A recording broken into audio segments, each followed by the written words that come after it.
अस्सलाम वालेकुम, welcome to binary classroom. और आज की इस क्लास में हम लोग टॉपिक पढ़ने वाले हैं basic computer architecture, buses, register and instructions. CS 401 का ये हमारा लेक्चर नंबर 1 है और हमारे कोर्स का टाइटल है computer architecture and assembly language. पहले लेक्चर में मैं आपको इसके अंदर थोड़ा सा इंट्रोडक्शन बताऊंगा। लेंथी लेक्चर्स होंगे, कोर्स भी मुश्किल है, तो आप लोगों ने जितना आसानी के साथ हो सकेगा मैं आपको कॉन्सेप्ट समझाने की कोशिश करूंगा। एक्सरसाइज के सवालात भी इसके अंदर ऐड हैं जो आपके नोट्स में दिए गए हैं, उनका सोल्यूशन भी इसी लेक्चर के अंदर मैं आपको प्रोवाइड करूंगा। तो कंप्लीट जो आपका ये थ्योरी का लेक्चर है, 3 क्रेडिट आउट का सिर्फ थ्योरी है, तो उस रिलेटेड जितने भी आपके कॉन्सेप्ट्स हैं, आपके नोट्स में चीज़ें लिखी हुई थी, उन्हीं को मैं बेहतर अंदाज में आपके सामने प्रेजेंट करने की कोशिश करूंगा।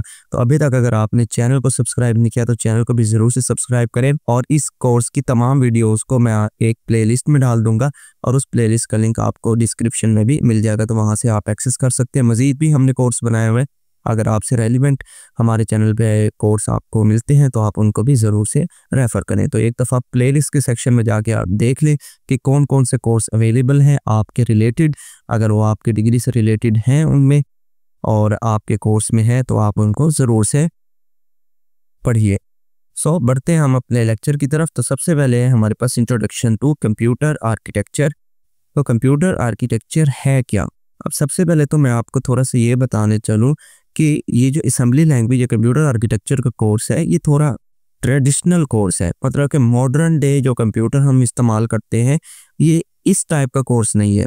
ये बेसिकली तब का कोर्स है जब कंप्यूटर के शुरुआती दिन थे कि कंप्यूटर, एक बेसिक कंप्यूटर के अंदर क्या क्या कंपोनेंट्स होते हैं, एक बेसिक सा कंप्यूटर क्या ऑपरेशंस परफॉर्म करता है, और उस दौर के अंदर जो कंप्यूटर्स थे उनके साइजेस वो बिल्कुल महदूद ही काम करते थे। तो उस ज़माने की जो चीज़ें थी, तो वो फाउंडेशंस आपको इस पूरे कोर्स में देखने को मिलेंगे। तो ये कोर्स जो है वो मॉडर्न नहीं है, ये कोर्स जो है आपको बेसिकली हिस्ट्री और कंप्यूटर का जो एक प्री वर्जन है कि जब कंप्यूटर का एरा स्टार्ट होने लगा था, क्या उसके अंदर चीज़ें तब इस्तेमाल होती थी, उन चीज़ों के मतलब बेसिकली आप पढ़ेंगे। इनमें से बहुत सी चीज़ें ऐसी होंगी जो आपने कभी ज़िंदगी में भी नहीं देखी होंगी, क्योंकि ये वो सारी चीज़ें होंगी जो कि शुरुआती दिनों में कंप्यूटर के इस्तेमाल हुआ करती थी। द कंप्यूटर आर्किटेक्चर का मतलब क्या है? देखें, किसी भी कोई बिल्डिंग होती है तो सबसे पहले क्या बनता है, उसका एक आर्किटेक्चर बनता है, उसका एक मैप बनता है। तो इसी तरह कंप्यूटर का भी एक आर्किटेक्चर है कि जो बेसिक कंप्यूटर है उसके अंदर क्या क्या चीज़ें होती हैं, वो डिज़ाइन उसको बोलते हैं computer architecture. So computer architecture refers to the design of the components and operations of a computer system। Computer system के अंदर जो भी कंप्यूटर ऑपरेशंस परफॉर्म कर सकता है और किन कंपोनेंट्स का इस्तेमाल कर सकता है एक बेसिक कंप्यूटर, उसका डिज़ाइन क्या कहलाता है? कंप्यूटर आर्किटेक्चर कहलाता है। तो बेसिकली 3 हमारे पास कंपोनेंट्स है कंप्यूटर आर्किटेक्चर के अंदर। इन 3 कंपोनेंट्स के बदौलत ही आपका कंप्यूटर सिस्टम चल सकता है। अगर इनमें से एक भी चीज़ मिसिंग होगी तो आपका computer system, basic computer system नहीं चल पाएगा। तो पहले नंबर पे क्या है? प्रोसेसर है, दूसरे नंबर पे कि मेमोरी, और थर्ड नंबर पे इनपुट या आउटपुट डिवाइसेस। अब देखें, किसी भी कंप्यूटर सिस्टम के अंदर जब तक प्रोसेसर नहीं होगा, क्या वो कुछ भी एग्जीक्यूट करने के काबिल होगा? नहीं। तो CPU का काम ही यही होता है कि उसके अंदर तमाम जो इंस्ट्रक्शंस हैं वो कैलकुलेट होती हैं। अब उसके अंदर चाहे वो कैलकुलेशंस परफॉर्म कर रहा है, कोई डाटा कंट्रोल कर रहा है, किसी भी किस्म की चीज़ हो रही होती है, वो CPU ही परफॉर्म करा रहा होता है। दूसरे नंबर पे मेमोरी, कि कोई भी डाटा या कोई भी आपने कैलकुलेशन की है CPU के मदद से, उसके बाद जो उसका रिजल्ट होगा वो ज़ाहिर आप किसी न किसी जगह पे स्टोर कराएंगे, और वो आपको मालूम है कंप्यूटर में मेमोरीज इस्तेमाल होती हैं जो कि इन तमाम डाटा को या इंस्ट्रक्शंस को स्टोर करवाने में काम आती है। तो memory is one of the important component of computer architecture. और तीसरे नंबर पे है इनपुट या आउटपुट डिवाइसेस। जी, अब देखें, प्रोसेसर को भी कुछ ना कुछ डाटा देना है। अब वो कुछ ना कुछ डाटा जब आप कंप्यूटर को देते हैं, आपको मालूम है कि वो हम लोग इनपुट डिवाइसेस की मदद से देखते हैं। और अगर कंप्यूटर अपना कोई डेटा जो उसने इंफॉर्मेशन बनाई है, कोई कैलकुलेशन करके रिजल्ट दिए, वो भी आपको किसी न किसी चीज़ पे शो कराता है, उसको हम आउटपुट डिवाइसेस बोलते हैं। तो इनपुट और आउटपुट डिवाइसेस यानी कि कंप्यूटर को आप डेटा दे भी सके और उसका डाटा अपने पास शो भी करवा सके। तो उसकी चीज़ के लिए जितनी भी डिवाइसेस होंगी वो आपकी इनपुट या आउटपुट डिवाइसेस में आती है। तो वो भी जब तक नहीं होंगी आपका कंप्यूटर आर्किटेक्चर कंप्लीट नहीं होगा। ये तो ये 3 चीज़ें थी जो ज़रूरी है कंप्यूटर आर्किटेक्चर में। उसके बाद है प्रोसेसर रोल्स के, प्रोसेसर का क्या काम होता है। बोलते हैं कि execute operations based on instruction fetched from the memory, कि जो सीपीयू है इसका काम क्या होता है कि जो मेमोरी में डेटा आपने फीड किया हुआ है उस डेटा के ऊपर कुछ ऑपरेशंस परफॉर्म कराता है। फॉर एग्जांपल अगर आपने दो नंबरों को ऐड करना है तो वो जो एडिशन है वो एक ऑपरेशन है। तो जब वो दो नंबरों को ऐड करेगा उस पर कुछ ऑपरेशन परफॉर्म हुआ होगा, उसके बाद कुछ एक रिजल्ट निकला होगा। वो रिजल्ट क्या होगा, या तो आपको डिस्प्ले होगा आउटपुट डिवाइसेस पे या वो मेमोरी में जाके स्टोर होगा। तो ये काम होता है प्रोसेसर का कि मेमोरी के साथ इंटरेक्शन में रहता है, आपकी मेमोरी में कोई डाटा इंसर्ट किया हुआ है उसके ऊपर प्रोसेसिंग करता है या अपना कैलकुलेटेड शुदा डाटा मेमोरी में जाके स्टोर करवाता है। नेक्स्ट आ जाए the role of buses in communication. अब ये जो आर्किटेक्चर हमने सिंपल सा पढ़ा है इनके दरमियान यानी कि सीपीयू, मेमोरी और इनपुट जो आउटपुट डिवाइसेस हमने पढ़ी है, ये जो तीन कंपोनेंट्स हैं इनके दरमियान डाटा आपस में ट्रांसफर कैसे होता है। तो डाटा आपस में ट्रांसफर होने के लिए कंप्यूटर में बसेस इस्तेमाल होती हैं। तीन तरह की हमारे पास बसेस होती हैं। सबसे पहले देख लेते हैं बसेस की definition. Buses are used to transfer data and control signals between processor, memory and input output devices. कि जो बसेस है ये डाटा कंट्रोल डाटा ट्रांसफर करने का काम आती है या सिग्नल्स को कंट्रोल करने का काम आती है। अब देखिए ना, सिंपल सी अगर हम एग्जांपल लें रियल लाइफ में भी कि आपने कभी एक जगह से दूसरी जगह पे ट्रैवल करना हो तो आप किस चीज़ का इस्तेमाल करते हैं, आप लोग रोड्स का इस्तेमाल करते हैं। और उन रोड्स पे आपको कोई ना कोई सवारी चाहिए होती है, ठीक है ना, कोई कार, बस, मोटरसाइकिल कुछ भी चाहिए होता है जो कि आपको एक जगह से दूसरी जगह पे ट्रैवल करने में मदद फराहम करता है। अब उस रोड पे जब आप चल रहे होते हैं तब आपके सामने कुछ कावानीन होते हैं, रोड सिग्नल्स हैं, ट्रैफिक के रूल्स होते हैं। अब उन्हीं रूल्स के अंदर रहते रहते आप लोग एक जगह से दूसरी जगह ट्रैवल करते हो। अगर आप वो रूल्स फॉलो नहीं करते ऑब्वियसली उस पर आपको पेनल्टी पड़ती है। तो यहाँ पर भी कंप्यूटर के अंदर भी ऐसा ही सिनेरियो होता है कि एक कंपोनेंट से दूसरे कंपोनेंट में जब भी डाटा ट्रांसफर होना है तो वो किसी न किसी रूल्स के तहत होता है डाटा ट्रांसफर, जिनको कंट्रोल सिग्नल्स बोला जाता है। और वो जो चीज़ ट्रांसफर करा रही होती है उसको बस बोला जाता है। तीन तरह की बस होती है, एड्रेस बस, डाटा बस और कंट्रोल बस। ये जो एड्रेस बस होती है ये आपके डाटा की लोकेशन को स्टोर करती है कि कहाँ से डाटा उठाना है और कहाँ पर जाकर ड्रॉप करना है, यानी कि एड्रेस उसका स्टार्टिंग एड्रेस और डेस्टिनेशन एड्रेस। डाटा बस क्या होते हैं, जो आपका एक्चुअल डाटा होता है कि मुझे ये दो नंबर सीपीयू से मेमोरी तक पहुंचाने हैं, तो वो जो डाटा एक्चुअल डाटा होगा कि जो दो नंबर होंगे वो कहाँ पर जाके स्टोर होगा, डाटा बस में। और कंट्रोल बस क्या करती है, कंट्रोल बस बेसिकली मैनेज कर रही होती है। जैसे आपके ट्रैफिक सिग्नल्स होते हैं ना, जो आपके ट्रैफिक को मैनेज कर रहे होते हैं कि किस टाइम पे कौन सी सड़क से ट्रैफिक आ सकती है, किस टाइम पे कौन सी ट्रैफिक रोक के रखनी है। तो वो जो कंट्रोल बस है ये वही मैनेज कर रही होती है कि किस टाइम पे मेमोरी में डाटा रीड होगा या किस टाइम पे मेमोरी पे डाटा राइट होगा। ये दोनों काम एक ही वक्त में नहीं होते, उस दौर में बात कर रहा हूँ। अच्छा, जितनी भी मैं बातें करूँगा ना यहाँ पर आपने माइंड में रखना है कि हम उस दौर की बात करें जब कंप्यूटर अर्ली स्टेज पे होगा, तो तब इतनी ज़्यादा एडवांसमेंट नहीं थी। आज अगर हम कहते हैं ना कि हम एक ही वक्त पे डाटा को रीड भी कर रहे हैं, राइट भी कर रहे हैं, तो वो आज मॉडर्न दौर का कंप्यूटर है। लेकिन ये जो है ये तब के कंप्यूटर की हम बात करें, तब एक टाइम पे एक ही ऑपरेशन परफॉर्म होता था। तो किस टाइम पे डाटा को रीड करवाने में आपने इजाज़त देनी, किस टाइम पे डाटा को राइट करवाने में इजाज़त देनी है, इन दोनों ऑपरेशंस के दरमियान जो सिंक्रोनाइजेशन होगी इस चीज़ को कंट्रोल बस कंट्रोल करेगी। ये सिंपल सा आपका आर्किटेक्चर है। जो अभी तीन कंपोनेंट हमने पढ़े, सीपीयू, मेमोरी, इनपुट आउटपुट, इन तीनों कंपोनेंट में देखिए कम्युनिकेशन हो रही है और किस तरह से हो रही है, बसेस के जरिए। अब ये बसेस देखें, डाटा बस भी सीपीयू से कनेक्ट है, मेमोरी से भी कनेक्ट है, इनपुट आउटपुट डिवाइस से भी कनेक्ट है, और इसी तरह एड्रेस बस भी मेमोरी से भी कनेक्ट है, सीपीयू से भी कनेक्ट है, इनपुट आउटपुट से भी कनेक्ट है, और कंट्रोल बस भी तीनों से कनेक्ट है। लेकिन एक चीज़ नोट करने वाली यहाँ पर ये है, कुछ आप देख रहे हैं कुछ बसेस में जो एरोज हैं वो दोनों तरफ है और कुछ में सिंगल तरफ है। एक चीज़ जो आप यहाँ पर नोट करें वो ये कि जो बसेस में आपको ये एरोज दिख रहे हैं जो आपस में इनका कनेक्शन बना रहे हैं, इनके अंदर कुछ एरोज ऐसे हैं, कुछ बसेस के एरोज ऐसे हैं जो बाय डायरेक्शनल है, यानी कि उसके स्टार्टिंग पे भी एरो हेड है, एंडिंग पे भी एरो हेड है। लेकिन कुछ ऐसे हैं जिनका आपको स्टार्टिंग नहीं दिख रहा बल्कि एक ही एरो हेड दिख रहा है। इसी तरह यहाँ पर भी तो यहाँ पर भी, तो जिनके आपको दो दो हेड दिख रहे हैं, एरो हेड दिख रहे हैं, वो बाय डायरेक्शनली डाटा को ट्रांसफर भी कर सकती है, रिसीव भी कर सकती है। बट जिस बस पे आपको सिंगल एरो दिख रहा है वो बेसिकली या तो डाटा सेंड कर सकती है या फिर सिर्फ डाटा रिसीव कर सकते हैं, यानी कि सिंगल टास्क परफॉर्म कर सकती हैं। ठीक है, जैसे आपकी नॉर्मल में रोड्स होती हैं, कुछ रोड्स ऐसे होती हैं जहां से ट्रैफिक आ भी सकती है, जा भी सकती है। कुछ ऐसी रोड्स होती हैं जो वन वेज होती है, जहां से सिर्फ या ट्रैफिक आ रही होगी या जा रही होगी, दोनों तरफ से आ जा नहीं रही होगी। तो यहाँ पर भी ऐसे है। तो एड्रेस बस जो है वो हमारे पास यूनी डायरेक्शनल बेसिकली बस है, क्योंकि ये हमारे पास सिर्फ या तो डाटा को सेंड कर सकती है या रिसीव कर सकती है। अब देखें ना किस तरह से हो रहा है। देखें, कम्युनिकेशन तीनों कंपोनेंट्स में हो रही है। एड्रेस बस की बात मैं कर रहा हूँ इस टाइम। तो हुआ क्या है कि सीपीयू से डाटा एड्रेस बस में जा रहा है, लेकिन एड्रेस बस का डाटा सीपीयू में वापस नहीं जा रहा। ठीक है ना। तो सीपीयू बेसिकली एड्रेस बस को एड्रेस असाइन करता है, फिर वो जाता है मेमोरी के पास, और मेमोरी को सिर्फ डाटा रिसीव हो रहा है, एड्रेस यानी कि जो है वो रिसीव हो रहा है। इसी तरह जो इनपुट आउटपुट है, इसको भी सिर्फ एड्रेस रिसीव हो रहा है।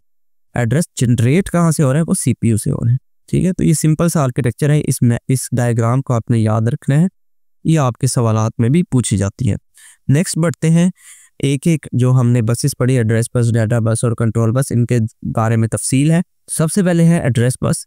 तो एड्रेस बस हमारे पास अभी मैंने आपको दिखाया भी इसी डायग्राम में, ये यूनी डायरेक्शनल है, यानी कि data flow only from the processor to memory, के डाटा हमेशा सिर्फ सीपीयू से मेमोरी की तरफ जाएगा, मेमोरी से सीपीयू की तरफ नहीं आ सकता। फंक्शन क्या है इसके? It specifies the exact memory location for data to be fetched और स्टोर्ड, कि जो भी आपका डेटा है उसका मेमोरी लोकेशन, एग्जैक्ट डाटा नहीं कि कहाँ पर वो सीपीयू में डेटा है, उस एग्जैक्ट लोकेशन को वो मेमोरी पे पॉइंट करा। विड्थ क्या है? It determines the maximum addressable memory. For example, एक 16 bit address bus can address up to 65,536 65,536 memory locations, के जो इसकी विड्थ है वो डिपेंड करती है आपके सीपीयू का एड्रेस बस का साइज कितना है। तो अगर 16 बिट के एड्रेस बस होगी तो उसके अंदर कितनी मेमोरी लोकेशंस होगी? इतनी, 65,536। अब ये हुआ क्या? अगर आप 2 रेज़ की पावर 16 करेंगे तो आपको ये आंसर मिलेगा। तो इसी तरह अगर 32 बिट की है तो वो उसी हिसाब से यहाँ पर मेमोरी लोकेशंस भी ज़्यादा होंगी। अब इसकी एनालॉजी क्या दे रहा है? एनालॉजी देखें, it is similar to the postal address specifying where a letter should be deliver. कहते हैं कि एड्रेस स्पेस बिल्कुल ऐसे काम करती है जैसे आपके लेटर के पीछे जो है वो एड्रेस लिखा होता है, और उसका काम क्या होता है कि ये जो खत है इसका एड्रेस ये है, ये इस एड्रेस पर डिलीवर करना है। तो एड्रेस बस भी ऐसा करती है ना कि जो भी डाटा है वो बताती है कि इस मेमोरी लोकेशन पे डाटा है, उसको आपने इस्तेमाल करना है, बस, और इसका कोई काम नहीं। नेक्स्ट आ जाए डाटा बस।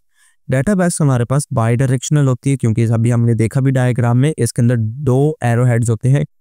The data can flow in both direction, data दोनों डायरेक्शन में फ्लो कर सकता है, यानी कि प्रोसेसर से मेमोरी के पास भी जा सकता है और मेमोरी से प्रोसेसर के पास भी जा सकता है। The main function of data bus is to transfer actual data during read and write operation, कि जो मेन इसका फंक्शन है, कहता है कि जब डाटा रीड हो रहा हो या राइट हो रहा हो, इस दौरान डाटा को ट्रांसफर करने का काम क्या होता है? डाटा बस का काम। और इसकी भी विड्थ जो है वो अगेन किस तरह डिपेंड करती है? It determines how much data can be transfer at a time. Data कि जो डाटा बस है इसकी विड्थ किस तरह मेजर करते हैं कि एक वक्त में एक सिंगल यूनिट में कितने बाइट्स का या बिट्स का डाटा आपका ट्रांसफर हो रहा है। और 32 बिट ऑफ डाटा बस can transfer 32 bit of data in one cycle, कि अगर आपका डाटा 32 बिट्स का है तो इसका मतलब ये है कि एक वक्त में 32 बिट्स आपके ट्रांसफर होंगी। अगर आपका 64 बिट का डाटा है तो इसका मतलब आपका 64 बिट एक वक्त में डाटा ट्रांसफर होगा।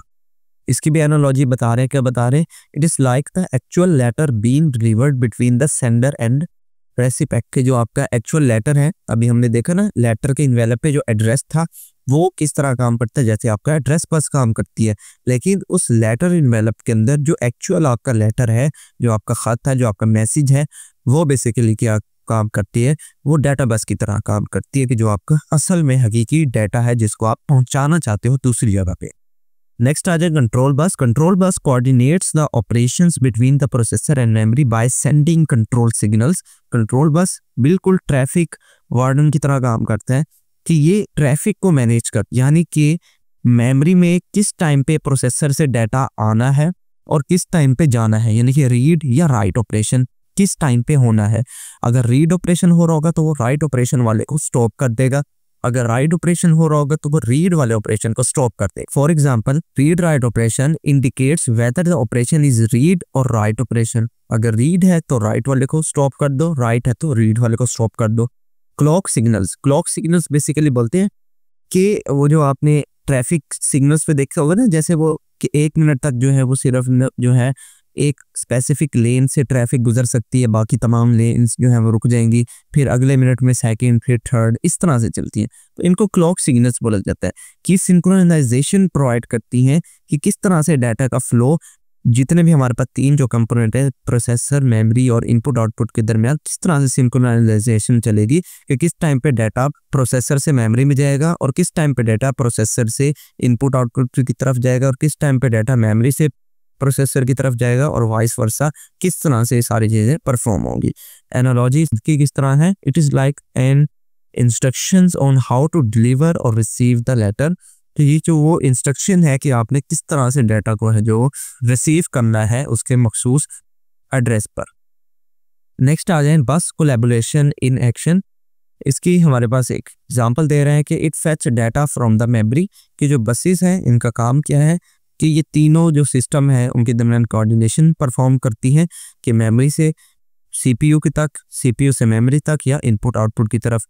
आगे जो तीनों बसेस पढ़ी, address bus specifies which memory location is used to fetch the data. Address bus का काम क्या है कि कौन सी मेमोरी लोकेशन से डाटा को फेच करना है या कहाँ पर रिसीव करना है। Control bus is used to send read write signals to the memory, कि कंट्रोल बस ये कंट्रोल करता है कि रीड सिग्नल्स हैं मेमोरी कितने या राइट सिग्नल्स हैं, तो उसी हिसाब से ये डाटा को कंट्रोल करेगा। Data bus actual transfer the request data to the processor, कि जो भी मेमोरी से डाटा रिक्वेस्ट किया गया है उसको प्रोसेसर तक पहुंचाना है ताकि उस पर फर्दर कैलकुलेशंस हो सके। नेक्स्ट बढ़ते हैं हमारे अगले कॉन्सेप्ट की तरफ जो कि है रजिस्टर्ड। अब रजिस्टर बेसिकली क्या है, रजिस्टर बेसिकली मेमोरी ही होती है, लेकिन ये मेमोरी से थोड़ा हट। अब क्या है इसकी डेफिनेशन पढ़ते हैं। सबसे पहले, register are the small fast storage location. Last पे गौर करें, ये फास्ट स्टोरेज लोकेशन है within the processor. Processor के अंदर कहता है कि एक छोटी सी फास्ट स्टोरेज लोकेशन, एक स्टोरेज लोकेशन है जो कि बहुत ही फास्टली डाटा को फेच करने के काम आती है। और कहाँ पर मौजूद है, प्रोसेसर में। ये बारहा पूछा जाता है अक्सर वाइवा में भी और एमसीयूज वगैरह में भी कि जो रजिस्टर्ड है ये बताओ कि ये इसकी लोकेशन कहाँ है, कहाँ पर होता है। तो बहुत से बच्चे लिखते हैं कि रजिस्टर क्योंकि मेमोरी है तो ये मेमोरी में होगा। नहीं, ये हमारे पास सीपीयू के अंदर होते हैं। नीचे आपको डायग्राम में भी शो होगा, ये जो आपको एक बॉर्डर सा दिख रहा है ये सीपीयू है। इस सीपीयू के अंदर आपको ये रजिस्टर दिख रहे होंगे, जबकि मेमोरी तो कहीं यहाँ ये दूर खड़ा हुआ है। सही है, तो ये याद रखना आपने। The function of the register is temporarily store data, operands and immediate intermediate results. अब फंक्शन इसका रजिस्टर का काम क्या है, देखें रजिस्टर के डेफिनेशन में भी लिखा हुआ है ये बिल्कुल छोटी अमाउंट में डाटा स्टोर करता है, स्मॉल अमाउंट में। स्मॉल अमाउंट में डाटा किस टाइम स्टोर किया जाता है उसका आपको फंक्शन ऑटोमेटिकली समझ आ जाएगा कि जब भी डाटा आपने आर्जी स्टोर करना हो तब आप उसको कहेंगे कि हाँ यार यहाँ पर रख दो ताकि ये जल्द अज जल्द मैं इसको यहाँ से चीज़ उठा सकूँ। इसी तरह ऑपरेंड्स हैं। ऑपरेंड्स क्या होते हैं, वो जो आप 2 नंबरों को जमा कर रहे हो तो जो 2 नंबर होंगे लेफ्ट पे और राइट पे वो ऑपरेंड्स होते हैं। और उसके बाद इंटरमीडिएट रिजल्ट क्या होगा कि मान लें कि आप 3 लाइनों का कुछ प्रोग्राम एग्जीक्यूट कर रहे हैं और सेकंड लाइन पे एक रिजल्ट आया है जो कि आपके थर्ड लाइन में इस्तेमाल होना है। तो जो सेकंड लाइन वाला प्रोग्राम का रिजल्ट होगा वो आप रजिस्टर में स्टोर करा देंगे और जब आपका प्रोग्राम थर्ड लाइन पे पहुंचेगा तो वो रजिस्टर में से वही वैल्यू उठा के थर्ड लाइन में एग्जीक्यूट कर लेगा। तो ये थोड़ा सा काम है कि जब आपने एक थोड़े से वक्त के लिए कोई वैल्यू, कोई डाटा स्टोर कराना हो तब आप उसको रजिस्टर में स्टोर करवा दो ताकि आप उसको जल्द से जल्द उसको एक्सेस कर पाओ और आपका काम भी ना रुके। The speed of accessing data in register is much faster than the fetching data from the memory. कहता है कि अगर आप रजिस्टर से डाटा फैच कर रहे हो तो वो जल्दी फैच होगा एज कम्पेयर टू मेमोरी। क्यों जल्दी फैच होगा? सिंपल सी लॉजिक है, आपका डाटा मेमोरी से सीपीयू के पास जाना है तो मेमोरी तो यहाँ सीपीयू के बाहर खड़ी है जबकि रजिस्टर जो है वो सीपीयू के अंदर ही है। तो सीपीयू को मेमोरी से ज्यादा जल्दी डाटा मिल सकेगा या रजिस्टर से? कॉमन लॉजिक है, चूज के करीब वहीं से ज्यादा डाटा मिलेगा ना जल्दी, तो इसलिए रजिस्टर से हमारे पास फास्टर डाटा फैच होते हैं। Role in performance, the register significantly improve the speed and efficiency of the processor. कि जो रजिस्टर है ये ऑटोमेटिकली स्पीड और एफिशिएंसी को इम्प्रूव करता है। ये जितना भी प्रोसेसर जल्द से जल्द मेमोरी से या जो डाटा है उसको प्रोसेस कर पा रहा है, तो इट मीन्स उसका डाटा जो है रजिस्टर में स्टोर है। कुछ लोग कह सकते हैं कि मेमोरी तो आज के टाइम पे इतनी फास्ट है कि हम विद इन अ क्लिक करते हैं और हमारा फ़ौरन से जो है वो चीज़ें एक्सेस हो जाती हैं, विद इन अ सेकेंड एक डिवाइस से दूसरी डिवाइस में डाटा कॉपी हो जाता है। तो अगेन मैं वहीं आपको बात याद दिलवाना चाहूँगा, ये हम कंप्यूटर जो डिस्कस कर रहे हैं उस टाइम का कंप्यूटर डिस्कस कर रहे हैं जब इतनी फास्ट चीज़ें नहीं होती थी। तो वहाँ पर केबीज में भी जो डाटा होता था उसको भी ट्रांसफ़र करने के लिए काफ़ी टाइम लगता था, तो वहाँ पर ये चीज़ें यूज़फुल थी। और यहाँ पर ऐसा भी नहीं था कि यहाँ पर कोई इमेजेस और इस तरह की चीज़ें ट्रांसफ़र होती हैं मल्टीमीडिया टाइप, तो उस टाइम तो ये चीज़ें थी ही नहीं। उस टाइम तो कंसोल्स एप्लीकेशंस होती थी। कंसोल्स एप्लीकेशन को आपको पता होगा, जैसे आप ये प्रोग्रामिंग करते हैं C++ की, वो जो नीचे ब्लैक स्क्रीन में आपको आउटपुट दिख रहा होता है, बस वैसे टेक्स्ट की शक्ल में होती थी। तो इस तरह के कंप्यूटर होते थे। आई होप आप रिलेट कर पा रहे होंगे। तो पूरे कोर्स में मैं बार बार ये आपको वो याद दहानी करवाता रहूँगा कि ये जो पूरा कोर्स है ये हम जो है वो ट्रेडिशनल टाइप का जो कंप्यूटर है उसके मुतालिक हम पढ़ रहे हैं। नेक्स्ट आ जाए टाइप्स ऑफ रजिस्टर। ये जो रजिस्टर है आपको इसके अंदर ये जो कुछ दिख रहे हैं ना लफ्ज़ PC, AC, MAR, MDR, CIR, GPR, ये रजिस्टर्स की टाइप्स होती हैं, क्योंकि बहुत से तरह के रजिस्टर होते हैं, कोई 15-20, लेकिन जो आपकी मोस्ट इंपॉर्टेंट आपके नोट्स में भी है वो यही लिखी हुई है। तो यही इनको हम समझेंगे और इन्हीं को समझ लिया ना तो अच्छी खासी आपको नॉलेज हो सकती है, क्योंकि इतना ज़्यादा इस्तेमाल होता नहीं है आज के दौर में। तो हमारे पास सबसे पहला रजिस्टर है एक्यूमुलेटर रजिस्टर। AX से इसको डिनोट करते हैं। ये सारी टर्म्स आपने याद रखनी है। जैसे जैसे हम ये आगे बढ़ते रहेंगे ना अपनी क्लासेस में, तो वहाँ पर ये सारी चीज़ें यूज़ होंगी। इसके भी प्रोग्राम्स हैं, तो ये भी प्रोग्रामिंग का ही सब्जेक्ट है और काफ़ी खुश्क प्रोग्रामिंग है। तो एक्यूमुलेटर रजिस्टर क्या काम करता है ये आपने याद रखना है। It store the result of the operations like addition, subtraction and multiplication वगैरह वगैरह, कि ये हमारे पास जो एडिशन, सब्ट्रैक्शन है, इन तमाम चीज़ों को, इस तरह के जो ऑपरेशंस है, अरिथमेटिक ऑपरेशंस, इनके रिजल्ट स्टोर करता है। यानी कि 1 + 2 = 3 है, तो वो जो 3 होगा वो कहाँ स्टोर होगा?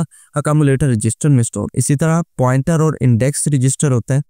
पॉइंटर और इंडेक्स रजिस्टर नाम से जाहिर है। इंडेक्स क्या काम करता है? इंडेक्स हमेशा एड्रेस का काम करता है। अब जो इंडेक्स है, जैसे आप फॉर लूप भी देखते हैं ना, जो हम अपनी प्रोग्रामिंग में पढ़ते हैं C++ में, कि जो फॉर लूप है उसके अंदर वो जो हम लिखते हैं फॉर इंट i = 0, वो जो i = 0 वो क्या होता था? वो एक इंडेक्स होता था ना, कि जो इसका इंडेक्स है वो 0 से स्टार्ट हो रहा है। वो क्या काम करता था? वो लूप में एड्रेस पॉइंट आउट करता था कि इस टाइम मैं 0 इंडेक्स पे हूँ, फिर 1 इंडेक्स पे, फिर 2 इंडेक्स पे।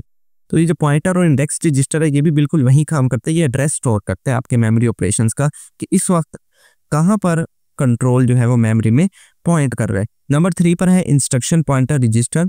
इंस्ट्रक्शन पॉइंटर रजिस्टर बेसिकली ये अपने से नेक्स्ट इंस्ट्रक्शन जो है उसका एड्रेस स्टोर करके रखता है। जैसे आपकी फॉर लूप में जो इंक्रीमेंट या डिक्रीमेंट ऑपरेटर है वो क्या काम करता है कि अगर आपका 0th इंडेक्स है उसको क्या कर देता है? 1 कर देता है, यानी कि अपने से नेक्स्ट इंस्ट्रक्शन पे पॉइंट करता है। तो यहाँ पर इंस्ट्रक्शन पॉइंटर सेम काम करता है कि अपने से नेक्स्ट एग्जीक्यूटेबल इंस्ट्रक्शन को पॉइंट करता है। नंबर 4 पर है stack pointer register. Stack pointer register basically क्या करता है? ये आपके स्टैक आपको पता है कि क्या होता है? आई थिंक मैंने किसी कोर्स में पहले भी बताया था कि आपके एक मेमोरी स्ट्रक्चर, ये बेसिकली स्टैक जो ये आपका एक डाटा स्ट्रक्चर होता है जिसके अंदर आपका ऐसे कंटेनर टाइप होता है और इसके अंदर ऐसे ब्लॉक्स होते हैं। अब इस ब्लॉक्स के अंदर डाटा स्टोर होता है। अब डाटा स्टोर कैसे होता है? मान लो ये 1 है, ये यहाँ स्टोर है, 2 है तो वो यहाँ स्टोर है, 3 है तो वो यहाँ स्टोर है। अब जब भी मुझे एक्सेस करना होगा डाटा, तो ऐसा नहीं होगा कि मैं सबसे पहले 1 को एक्सेस करूँगा, नहीं, सबसे पहले ये 3 एक्सेस होगा, क्योंकि ये 3 टॉप पे पड़ा है। तो जो टॉप पे वैल्यू पड़ी होगी वो सबसे पहले एक्सेस होगी, तो ये 3 यहाँ से बाहर आ जाएगा। फिर उसके बाद मैं 2 को एक्सेस करूँगा, फिर ये 2 यहाँ से बाहर आएगा, फिर जाके मैं कहीं ये जो लास्ट वाली वैल्यू है 1 इसको एक्सेस कर पाऊंगा। तो इस तरह से स्टैक काम करता है। स्टैक पॉइंटर रजिस्टर इसी चीज़ को इंश्योर करता है कि इस टाइम पॉइंटर स्टैक में कहाँ पर मौजूद है, आया कि वो यहाँ पर मौजूद है या यहाँ पर मौजूद है, ठीक है ना। तो जिस तरह से टॉप से बॉटम की तरफ मूव करता जाएगा ये पॉइंटर, उसी तरह डिक्रीमेंट होता रहेगा। तो यहाँ पर भी यही लिखा हुआ है, points to the top of the stack, कि इस टाइम जो आपका स्टैक का टॉप है वहाँ पर ये पॉइंट करेगा। अगर यहाँ से 3 रिमूव हो जाएगी तो स्टैक का टॉप क्या हो जाएगा? ऑटोमेटिकली 2 हो जाएगा, तो यहाँ पर ये पॉइंट करता रहेगा। तो हमेशा स्टैक का जो टॉप होगा वहाँ पर स्टैक पॉइंटर रजिस्टर पॉइंट करता रहेगा। नेक्स्ट आते हैं फ्लैग रजिस्टर। तो फ्लैग रजिस्टर हमारे पास क्या काम करता है? फ्लैग रजिस्टर बेसिकली ये बाइनरी कहने के ऑपरेशन परफॉर्म करता है। बाइनरी ऑपरेशन क्या होता है कि या तो ये आंसर 0 में देता है या 1 में देता है, ट्रू फॉल्स में देता है। अब फ्लैग कहते किस, जैसे कि आपने बूलियन वेरिएबल्स देखे है ना, कि जब भी हमने कोई कंडीशन ट्रू करनी होती थी तो उसकी वैल्यू सेट कर देते थे 1, और अगर कंडीशन फॉल्स करनी होती थी तो उसकी वैल्यू सेट कर देते थे 0। तो यहाँ पर भी ऐसे होता है। इसमें भी मुख्तलिफ टाइप के हमारे पास फ्लैग रजिस्टर होते हैं जो कि क्या काम करते हैं, या तो 0 रिटर्न करते हैं या 1 रिटर्न करते हैं किसी कंडीशन के फुलफिल होने पर। अब कैसे, चंद एक उसने यहाँ पर भी लिखे हुए हैं, जैसे कि 0 फ्लैग रजिस्टर है। अब 0 फ्लैग रजिस्टर बेसिकली क्या काम करता है कि अगर किसी कैलकुलेशन को सॉल्व करने के बाद आंसर आ जाता है 0, लेट्स सपोज 3 - 3 = 0, आंसर क्या आया? 0 आया। तो 0 फ्लैग रजिस्टर जो है इसके अंदर वैल्यू सेट हो जाएगी 1। 1 मीन्स ट्रू, कि आपका जो रिजल्ट है वो 0 आया है। हाँ, अगर 0 नहीं आया तो आपके फ्लैग रजिस्टर में क्या वैल्यू हो जाएगी? 0 हो जाएगी। मैं आपको इसको बना के समझाता हूँ ताकि आसानी से समझ आए। देखिए, मेरे पास एक कैलकुलेशन है 3 - 3। अब 3 - 3 का रिजल्ट क्या होता है? 3 - 3 का रिजल्ट 0 होता है। तो ये जो हमारे पास 0 फ्लैग है, ZF से मैं इसको डिनोट कर देता हूँ, इसके अंदर क्या वैल्यू सेट हो जाएगी? इसके अंदर वैल्यू सेट हो जाएगी 1। क्यों सेट हुई 1? क्योंकि हमारे यहाँ आंसर 0 है। हाँ, अगर आंसर 0 नहीं आता, लेट्स सपोज हमारे पास यहाँ पे वैल्यू है 4 - 3। क्या वैल्यू है? 4 - 3। तो अब इस सूरत हाल में मेरे पास आंसर क्या आएगा? मेरे पास आंसर आएगा 1। जब आंसर 1 आया, इसका मतलब ये 0 नहीं है, तब यहाँ 0 फ्लैग में क्या वैल्यू होगी? यहाँ पर 0। ये ट्रू नहीं होगा, तो ये ट्रू फॉल्स पे काम करता है। इसी तरह कैरी, कैरी आपको पता है कि जब हम दो नंबर्स को ऐड कर रहे हो, लेट्स सपोज हमारे पास नंबर है 48 और लेट्स सपोज 5, ठीक है? तो 48 में 5 ऐड करना है। तो किस तरह ऐड करते हैं हम लोग? 8 + 5। तो 8 + 5 कितना होता है?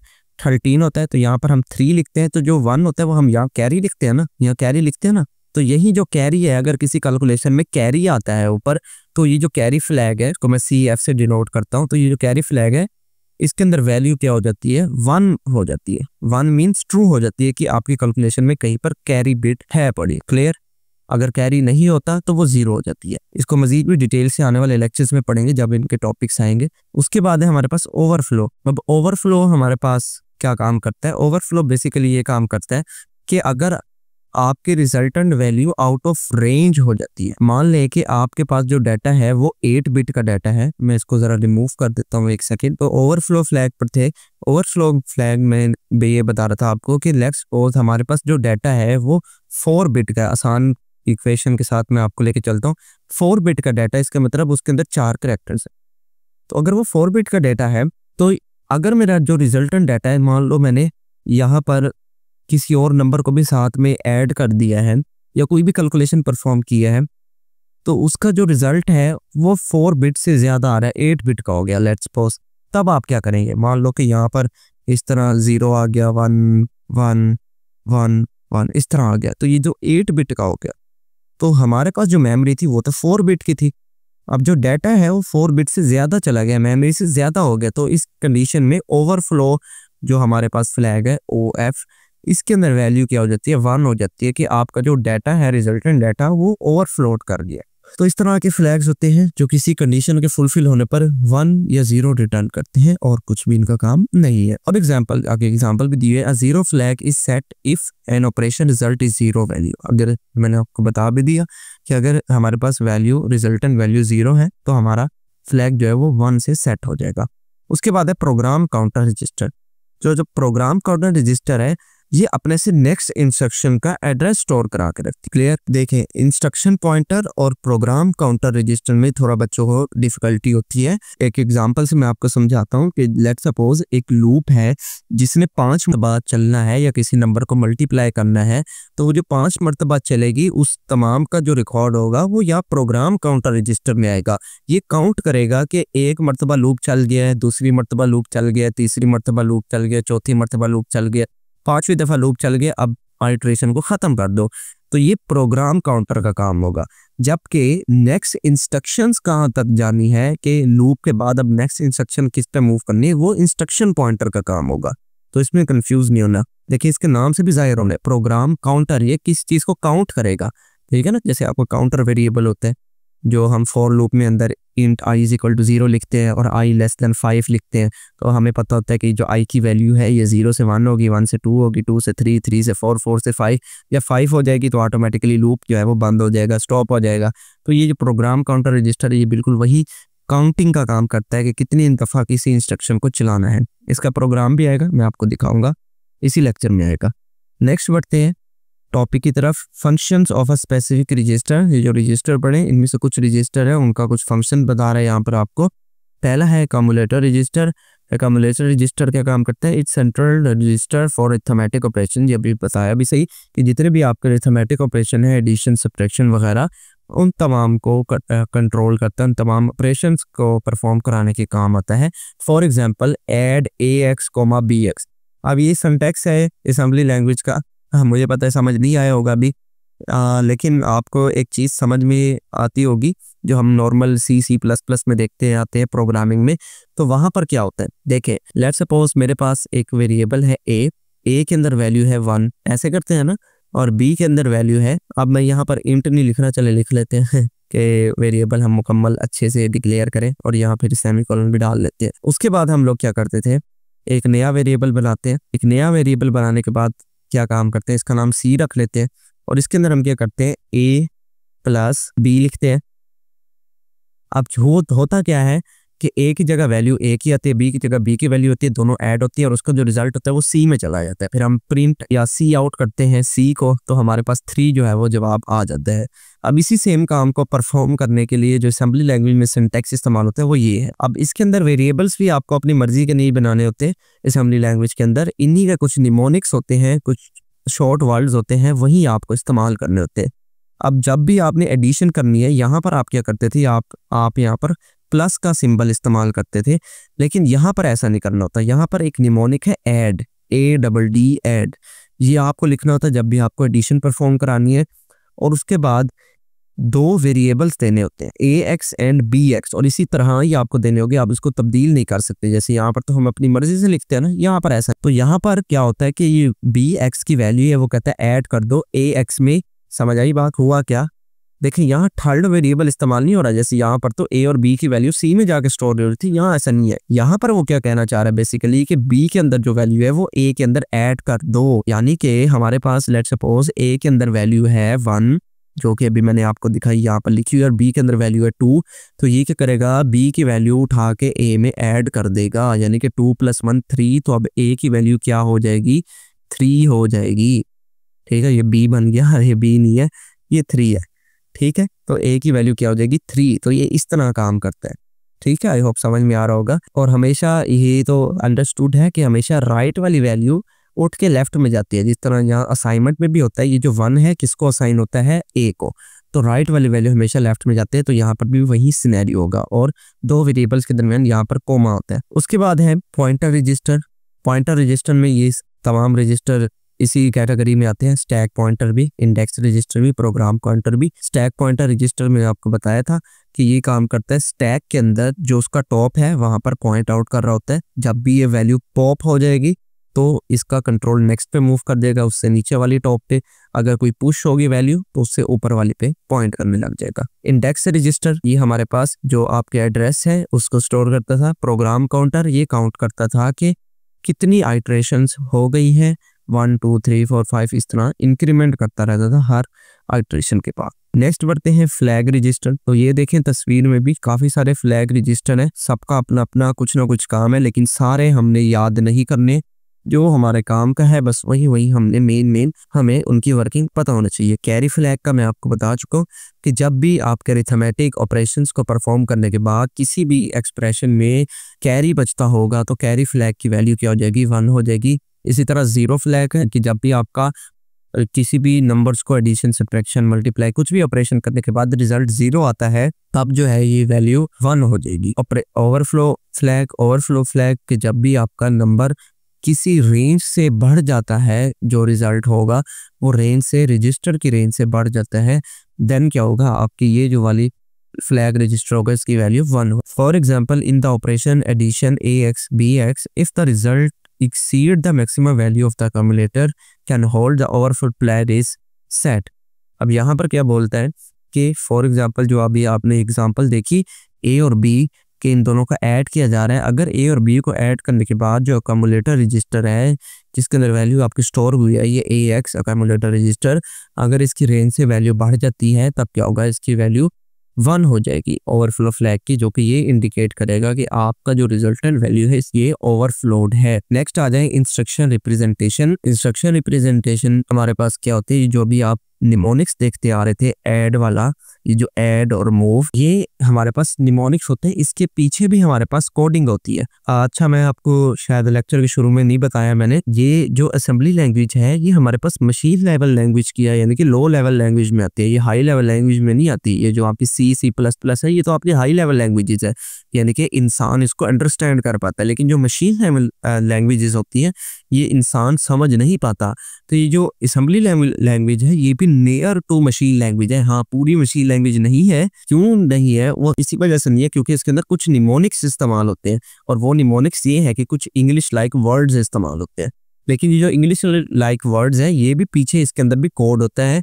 उन्होंने क्या किया है कि बस जो मोस्ट यूजफुल और बहुत ज़्यादा बार बार रिपीटेड इस्तेमाल होते हैं हमारे पास निमोनिक्स कोड, वो उनका उन्होंने निमोनिक्स बना दिया कि नंबर को ऐड करना है तो हो सकता है वो 3 नंबरों को ऐड कर रहा है, 4 नंबरों को ऐड कर रहा है, लेकिन एडिशन परफॉर्म हो रही है ना, तो उन्होंने उसका एक निमोनिक्स बना दिया। तो लेकिन इसके पीछे भी कोड है। जैसे आपको मैं ये चार्ट दिखा रहा हूँ, अब इस चार्ट के अंदर भी अगर आप देखें तो ये यहाँ पर ये खड़ा हुआ है ऐड, किधर गया जी, ये वाला तीसरे नंबर पे ऐड खड़ा हुआ है। इसके आगे इसका देखें तो इसका ये एक्चुअल कोड है।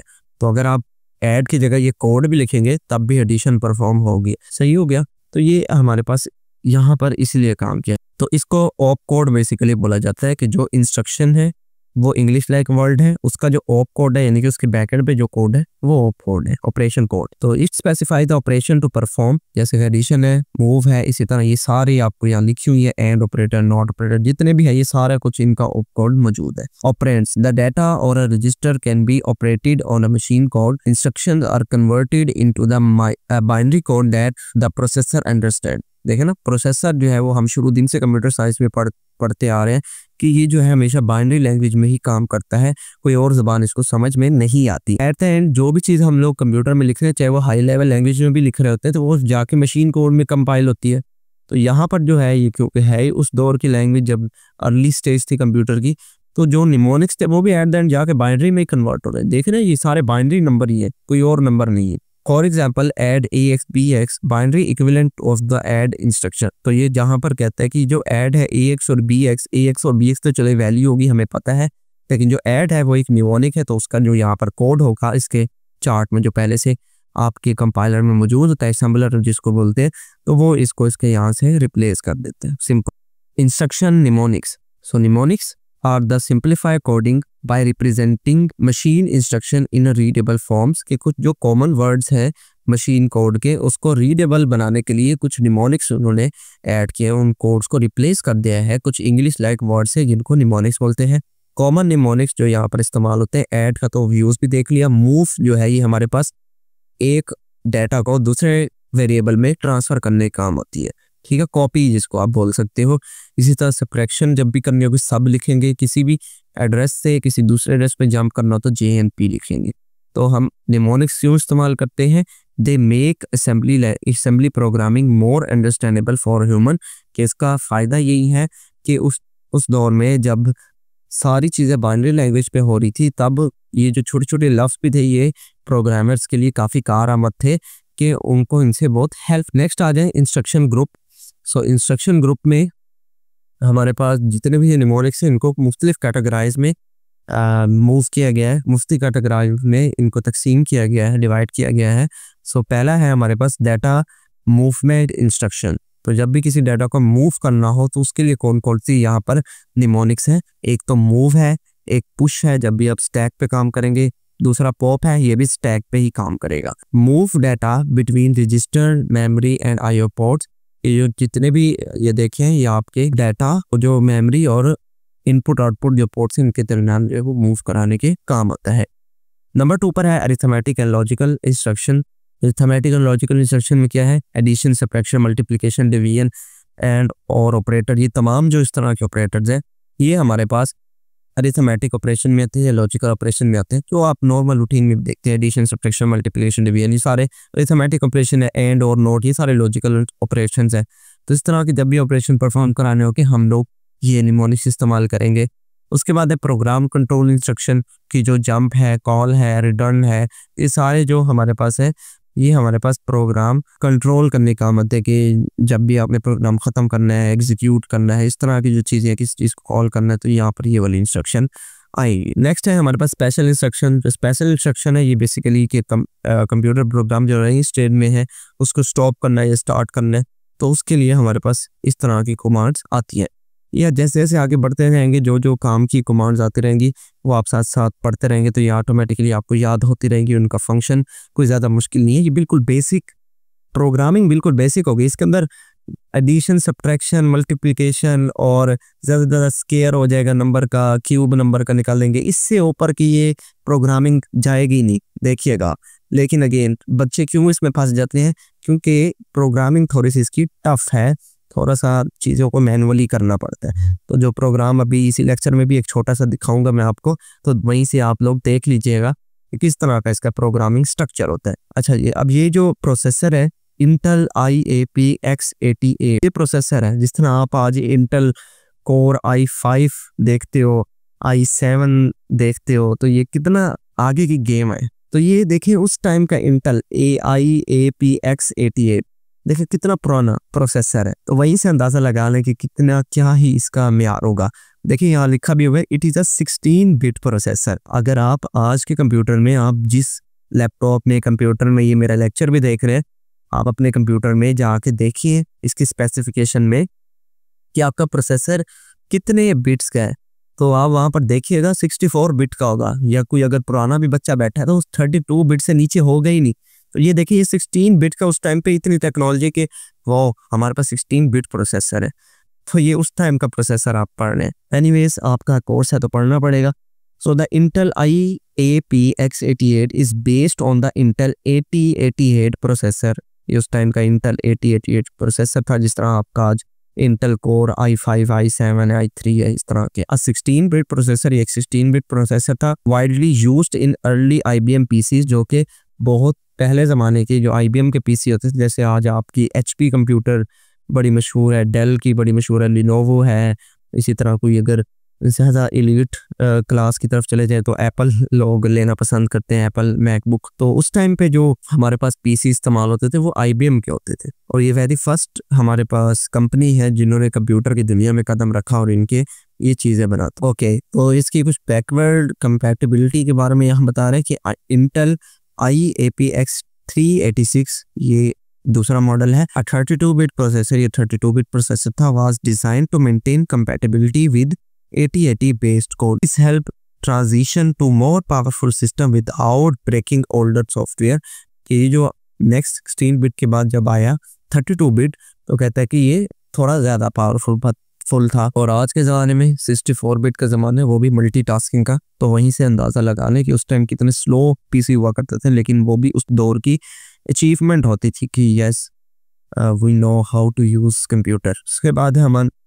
उसके बाद बात करते हैं इंटेल प्रोसेसर हिस्ट्री ओवरव्यू। तो थोड़ी सी हिस्ट्री है, इसको जल्दी से पढ़ेंगे। सो कहते हैं कि इंटेल्स अर्ली प्रोसेसर्स के, जो इंटेल के पहले के प्रोसेसर्स थे, बिगन विद 4 बिट प्रोसेसर। कहते हैं कि 4 बिट का प्रोसेसर होता था, but the first meaningful one was 8080। तो जो पहला इनका कामयाब मॉडल था वो था 8080, जो कि 8 बिट प्रोसेसर था। और ये जितनी भी असेंबली लैंग्वेज है ये पॉपुलर भी इसी वेरिएंट में हुई थी, 8080 में, यहीं से इसका हाथ। 8080's popularity known for its simplicity design and versatile architecture। 8085 इसके बाद का मॉडल था, जो कि इससे थोड़ा सा एडवांस था क्योंकि इसके अंदर कुछ लॉजिकल स्ट्रक्चर्स थे। उसके बाद 8080 दोबारा इसका इंटर 16 बिट था, यहाँ 8 बिट, और ये उसके बाद जो 16 बिट आया ये IBM वालों ने बनाया था। It allow to access 1 MB of memory. हाँ जी, देख रहे हैं 16 बिट का प्रोसेसर था और वो IBM का PC था, और उसके अंदर मेमोरी कितनी थी, 1 MB। देखिए आज तो 1 MB में पिक्चर भी नहीं आती सही से, तो 1 MB उस टाइम पे मेमोरी कितनी अच्छी समझी जाती थी। तो उसकी स्पीड क्या होती थी, 4.43 megahertz, faster for its time. उस जमाने की सबसे तेज स्पीड थी, आज के जमाने में तो कुछ भी नहीं है। सो IBM PC XT become a huge success. तो जो IBM PC था उसके अंदर चिप यही वाली लगी थी 8080 जो कि 16 बिट था। ये पीसी का मॉडल है IBM PC XT, जिस तरह आप आज लिनोवो देखते हैं या जो HP है HP लाइट बुक और इस तरह की जो आप नाम लेते हैं वो आप बेसिकली पीसी का नाम ले रहे होते हैं, लेकिन उसके अंदर जो प्रोसेसर होता है वो इंटेल का ही। Unexpected longevity, original architecture outlasted expectation, lasting over 25 year. ये जो हमारे पास प्रोसेसर है ये कम से कम कहता है कि 25 साल तक इसी हालत में रहा कि हाँ कि हमारे पास एक अच्छा मॉडल है कंप्यूटर का 25 साल तक। नेक्स्ट आ जाए register architecture for IAP X88। इसके अंदर रजिस्टर आर्किटेक्चर कैसे था, बोलता है कि इसके अंदर 14 रजिस्टर थे। अच्छा, जर्नल तो वो कुछ ही थे लेकिन जो सारे मिला के इनके टाइप्स वो 14 है। किस तरह से, कुछ जनरल रजिस्टर थे जिनमें accumulator register, base pointer register, counter register, data register. ये 16 bit can be accessed as 8 bit parts AH और AL। कहते कि ये जो रजिस्टर थे ये 16 बिट रजिस्टर थे, इनके 8 बिट्स के 2 पार्ट्स थे। अभी भी जब मैं आपको नेक्स्ट स्लाइड में या इससे अगले स्लाइड में प्रोग्राम भी दिखाऊंगा या कोई आगे सवाल आएंगे कुछ ऐसे, तो उसके अंदर भी जो मुकम्मल नंबर होगा 4 डिजिट्स का वो लेफ्ट और राइट 2 हिस्सों में डिवाइड किया जाता है, क्योंकि वो टोटल 16 बिट होते हैं और 8 बिट के वो हमारे पास डिवाइड होते हैं। एक को बोलते हैं AH और एक AL, यानी कि लीस्ट सिग्निफिकेंट बिट और मोस्ट सिग्निफिकेंट बिट। तो ये 2 उसमें डिवाइड किया जाता है। अच्छा, इसकी निशानी कैसे होती है ये बात दफा ना आगे भी बढ़ेंगे ना, जब इसके प्रोग्राम्स पे आएंगे तो पेपर में भी ये कंफ्यूज करने के लिए दिया जाता है कि बताएं कि ये जो AH है इसके अंदर फ्ला वैल्यू है, ये बताए कितने बिट की होगी। तो बच्चों को पता नहीं होता फर्क, तो वो 16 लगा देते हैं, वो 8 बिट की होती है। जहां पर X होगा ये आपने याद रखना, जिस भी रजिस्टर के साथ X लिखा होगा वो 16 बिट रजिस्टर होता है, और जिसके अंदर साथ भी H या L लिखा होगा लोएस्ट हाईएस्ट इस तरह से, तो वो 8 बिट। और इस तरह से पूछ सकता है कि AH के अंदर बताएं कि हाईएस्ट सिग्निफिकेंट बिट या जिसको मोस्ट सिग्निफिकेंट बिट है वो स्टोर होगी या लोएस्ट स्टोर होगी, तो वो हाईएस्ट स्टोर होगी। तो इस तरह से ये डिवाइड होती है चीजें। नेक्स्ट आ जाए अकोमोडेटर पर। Accumulator register is a special purpose register through all the register can act as an accumulator। ये जो accumulator register है ये तो आपका कोई भी प्रोग्राम ऐसा नहीं होगा जिसके अंदर आपको ये accumulator register ना दिखे। देखिए कोई चीज़ हो ना हो ये accumulator register आपको लाजमी हर प्रोग्राम में दिखेगा, क्योंकि इसी के अंदर जाके वैल्यू स्टोर होती है आपकी। उसके बाद बेस रजिस्टर है। Base register use for memory addressing के जो बेस रजिस्टर है इसके अंदर मेमोरी का एड्रेस जाकर स्टोर होता है। काउंटर रजिस्टर के अंदर वो तमाम काउंट स्टोर होंगे कि इस टाइम इंस्ट्रक्शन नंबर 1 पर है, फिर 2 पर है, 3 पर है, 4 पर है। और डेस्टिनेशन रजिस्टर इसके अंदर आपके कहाँ पर आपका डाटा जाके दिखना है इनपुट आउटपुट ऑपरेशंस में, उसके बाद मेमोरी में जाकर स्टोर होना है, तो वो डेस्टिनेशन जो उसकी इंफॉर्मेशन डेस्टिनेशन में होगी। नेक्स्ट आ जाए एडिशनल रजिस्टर इन IAP X88। और कौन कौन से रजिस्टर है? इंडेक्स रजिस्टर है जिसके अंदर सोर्स इंडेक्स और डेस्टिनेशन इंडेक्स रजिस्टर है जो कि मेमोरी एक्सेस करने में आपकी मदद, और ये भी 16 बिट रजिस्टर है। उसके बाद स्पेशल रजिस्टर में और कौन से रजिस्टर हैं? Instruction pointer register. Instruction pointer register में आपको मैंने बताया कि अपने से नेक्स्ट इंस्ट्रक्शन का एड्रेस को अपने पास स्टोर करके रखता है। स्टैक पॉइंटर रजिस्टर ये स्टैक के टॉप पे जो भी एड्रेस होगा मेमोरी का उसको स्टोर करके रखता है। Base pointer register, base pointer register हमारे पास स्टैक एरिया की इंफॉर्मेशन रखता है कि इस टाइम कौन से स्टैक के ऊपर हम लोग काम कर रहे हैं। नेक्स्ट आ जाए फ्लैग्स के ऊपर कि इस प्रोसेसर में कौन कौन से फ्लैग इस्तेमाल होते हैं। सबसे पहला कैरी फ्लैग, इसकी भी वर्किंग हमने देख ली कि ये हमारे पास ये बताता है कि आपके ऑपरेशंस करने के बाद जो भी 2 वैल्यूज हैं उन पे ऑपरेशंस करने के बाद आया कि उसके अंदर कोई कैरी है या नहीं। अगर कैरी होगा तो कैरी फ्लैग की वैल्यू 1 हो जाएगी, अगर नहीं होगा तो कैरी फ्लैग की वैल्यू 0 हो जाएगी। पैरिटी फ्लैग क्या काम करता है? ये चेक करता है कि आपका जो गिवन आंसर रिजल्टेंट नंबर है वो इवन है या ओड है। अगर इवन होगा तो पैरिटी बिट को ऑन कर देगा, ओड होगा तो पैरिटी बिट को ऑन कर देगा। यानी कि जिस हिसाब से आपने इसको सेट किया होगा कि अगर इवन है तो मुझे बता दो कि पैरिटी बिट इवन पे ऑड करनी है, ऑड है तो पैरिटी बिट ऑड पे ऑन करनी है। ऑक्सिलरी कैरी हमारे पास ये बताता है कि जो निबल्स होते हैं, nibbles basically 4 bit of data को बोलते हैं। जैसे आपके पास 8 बिट्स होती हैं, फिर 8 बिट्स किसको क्या बोलते हैं? 1 बाइट को बोलते हैं। तो वो जो हाफ बाइट होती है उस हाफ बाइट को बोलते हैं 1 निपल, जो कि 4 बिट्स के इक्वल होती है। तो उन निपल्स के दरमियान अगर कोई कैरी आता है तो वो ऑक्सिलरी कैरी हैंडल करता है, यानी कि इसके स्टेटस को 1 या 0 करता है। इन सारे फ्लैग्स का मतलब ये 1 या 0 में खेलते हैं। तो जब भी कोई कंडीशन सेटिस्फाई होती है तो 1 कर देता है, अदरवाइज वो 0 कर देता है। 0 फ्लैग्स का पता है कि जो आपको जितने भी ऑपरेशंस आप परफॉर्म कराने एडिशन सब्ट्रैक्शन उसका रिजल्टेंट अगर आपको 0 मिलता है तो वो 0 फ्लैग 1 हो जाएगा। साइन फ्लैग क्या काम करता है कि ये बताता है कि आया कि आपका अगर नेगेटिव इंटीजर है, जो भी रिजल्टेंट है वो एक नेगेटिव नंबर आ रहा है, मान लो किसी ने नंबर माइनस कर दिया 3 - 4 तो उसका रिजल्ट क्या आता है -1, तो एक नेगेटिव नंबर है, तो तब उस केस में क्या होगा, कुछ साइन फ्लैग ऑन हो जाएगा। इसी तरह ट्रैप फ्लैग क्या है, ट्रैप फ्लैग बेसिकली बोलता है कि डिबगिंग में इस्तेमाल होता है कि कहीं भी आपका प्रोग्राम स्टक हो गया है, वो वहाँ पर लोडिंग हो ही जा रही है, कोई प्रोग्राम ना आगे बढ़ रहा है ना रिजल्ट आ रहा है, तो वो ट्रैप होता है, तो उस वहाँ पर इस्तेमाल होता है, तो वहाँ पर ये फ्लैग ऑन हो जाएगा। उसके बाद इंटरप्ट फ्लैग होता है। इंटरप्ट फ्लैग क्या करता है कि आपके जो इंटरप्शन होते हैं, इंटरप्शन क्या होते हैं उसका भी एक कोड होता है। जब भी आप प्रोग्राम एंड करते हो, जैसे C++ में आप लिखते हैं रिटर्न 0, रिटर्न 0 का क्या मतलब होता था कि आपका प्रोग्राम एंड हो चुका है, इसके आगे कोई इंस्ट्रक्शन में एग्जीक्यूट नहीं करवाना चाहता, आप प्रोग्राम को क्लोज करवा दो। तो इसी तरह यहाँ पर इंटरप्ट फ्लैग होता है जो ये हैंडल आउट करता है कि आपकी इंटरप्शन को अलाउड अब तक किया गया है या नहीं किया गया। अगर इंटरप्शन को अलाउड हो चुके हैं तो इसका मतलब प्रोग्राम को रुक जाना चाहिए, अदरवाइज चलते रहना चाहिए। उसके बाद है डायरेक्शन फ्लैग।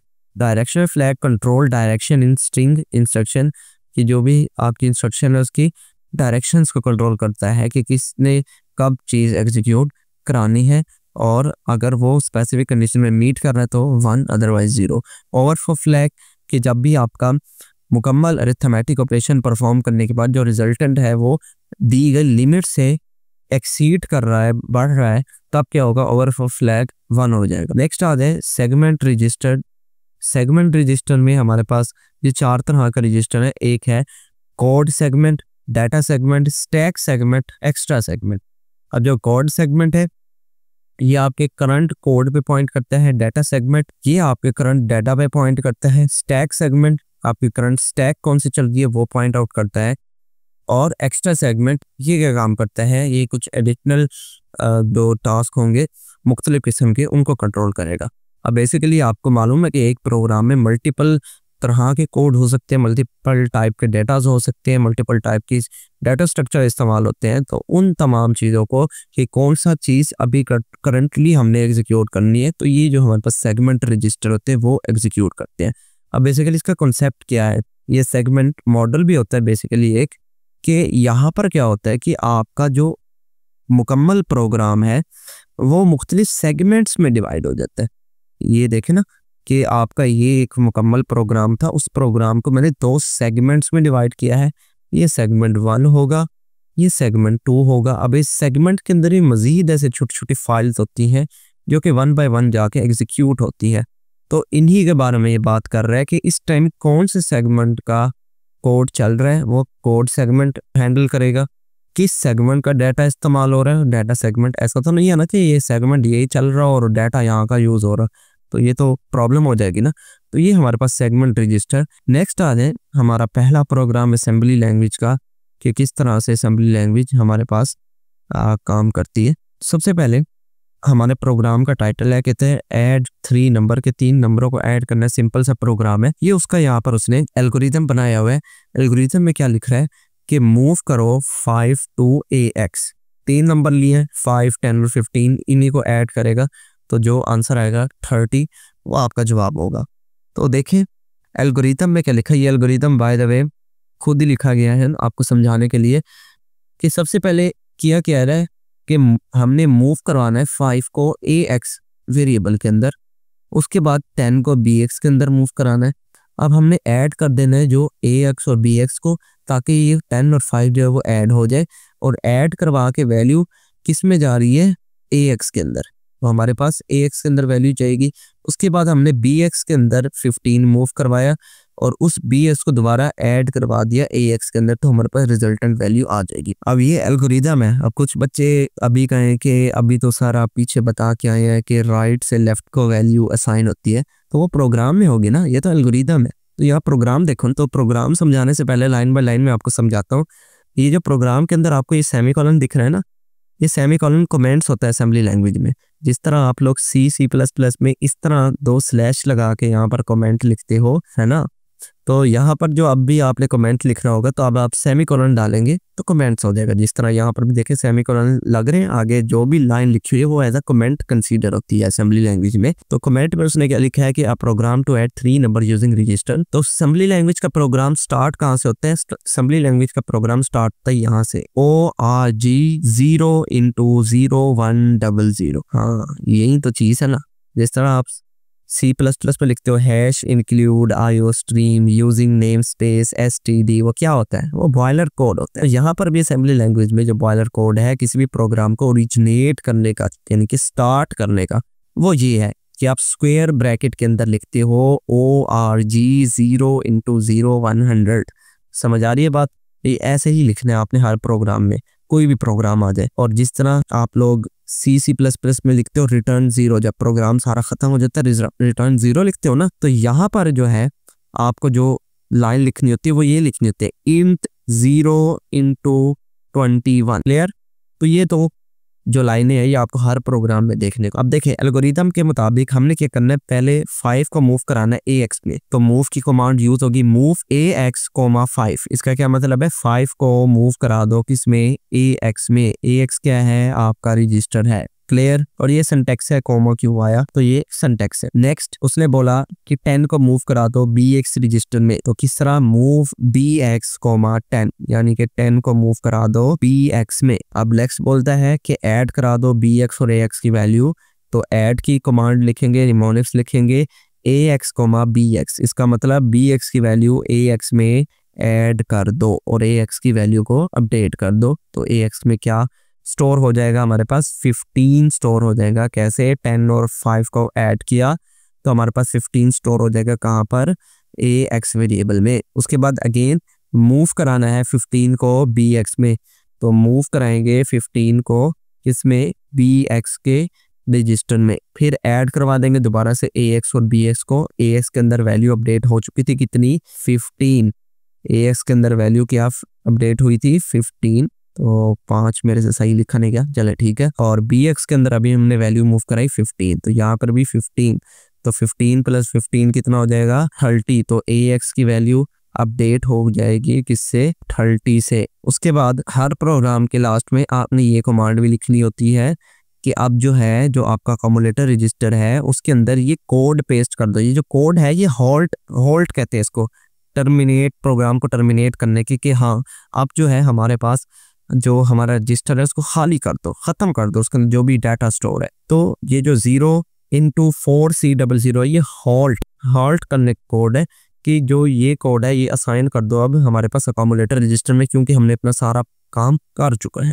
तो ये है आपका असेंबली लैंग्वेज का प्रोग्राम, इस तरह से ये काम होता है। तो आई होप आपको समझ में आई होगी। नेक्स्ट पढ़ते हैं असेंबलर, लिंकर एंड डीबगर। तो ये क्या चीज़ है? तो असेंबलर आपके पास वो कंपाइलर है जो आपके असेंबली लैंग्वेज कोड को मशीन लैंग्वेज में कन्वर्ट करता है। जिस तरह कंपाइलर होता है वो क्या करता है? आपकी हाई लेवल लैंग्वेज को कन्वर्ट करता है मशीन लेवल लैंग्वेज में। इसी तरह असेंबलर भी एक कंपाइलर कह सकते हो, लेकिन इसका नाम ये असेंबलर है क्योंकि जो आपके असेंबली कोड को कन्वर्ट करता है किसमें? मशीन कोड में। एग्जाम्पल के तौर पर नेज़म आपके पास जो कंपाइलर है वो आपके असेंबली कोड को मशीन लेवल कोड में कन्वर्ट करता है। अगर किसी ने इसको यूज़ करना हो तो आपको ये इजीली इंटरनेट से मिल जाएगा, बिल्कुल ही मामूली KBs में या MBs में इसका सेटअप है, तो आप इसको डाउनलोड करके भी देख सकते हैं।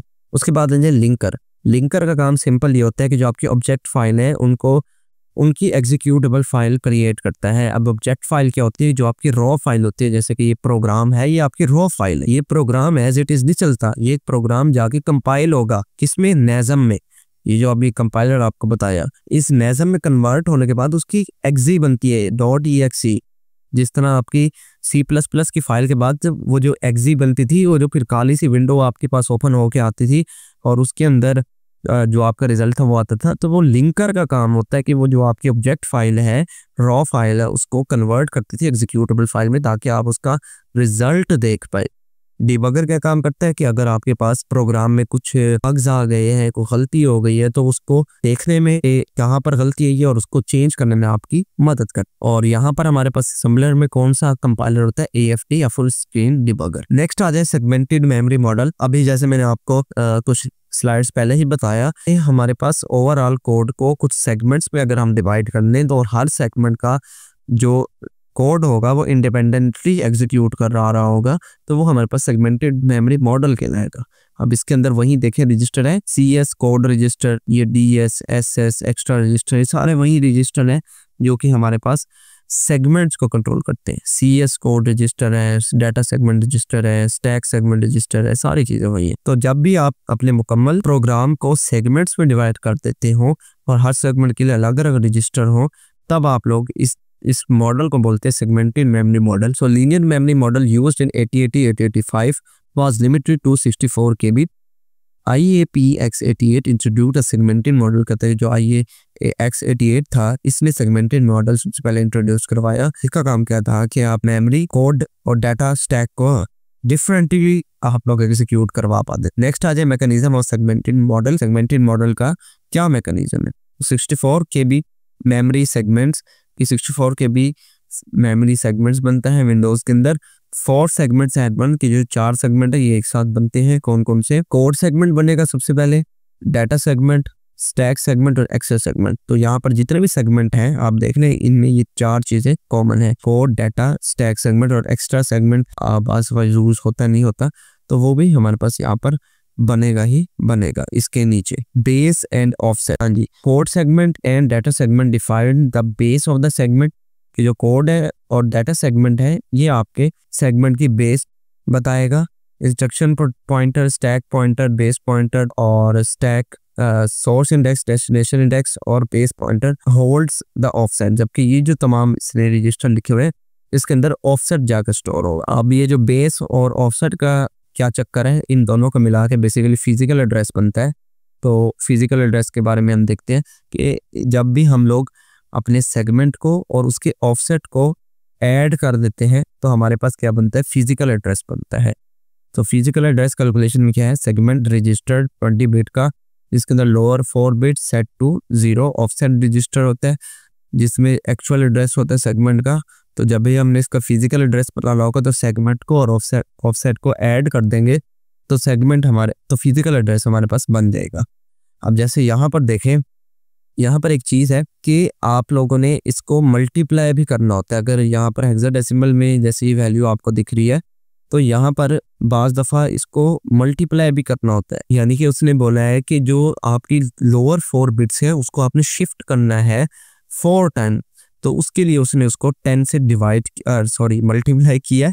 और मल्टीप्लाई करने के बाद अब जो नंबर आया 12340, ये अब इसके हेक्साडेसिमल से जब आप उसमें जाएंगे डेसिमल में, अब इसकी 4 बिट शिफ्ट हो चुकी होंगी क्योंकि ये हेक्साडेसिमल नंबर है। अब हेक्साडेसिमल नंबर क्या निशानी है? उसके आगे H लिखा होता है। इस तरह अगर O लिखा होगा तो ऑक्टल होगा, बाइनरी होगा। इस तरह से ये हमारे पास काम करता है। फिर उसके ऑफसेट में जो भी ऑफसेट गिवन होगा उसके अंदर उसको ऐड कर देंगे। अब यहाँ पर CS लिखा हुआ है यानी कि कोड सेगमेंट है, ये सेगमेंट एड्रेस होगा। और IP लिखा हुआ है, और IP मैंने आपको यहाँ पर भी देखे लिखा हुआ है, जो IP हो, SP हो, BP हो, SI हो, DI हो, BX हो, ये सारे ऑफसेट कंसीडर होते हैं। तो ये जो है वो ऑटोमेटिकली ऑफसेट कंसीडर होगा, इसको ऐड कर देंगे।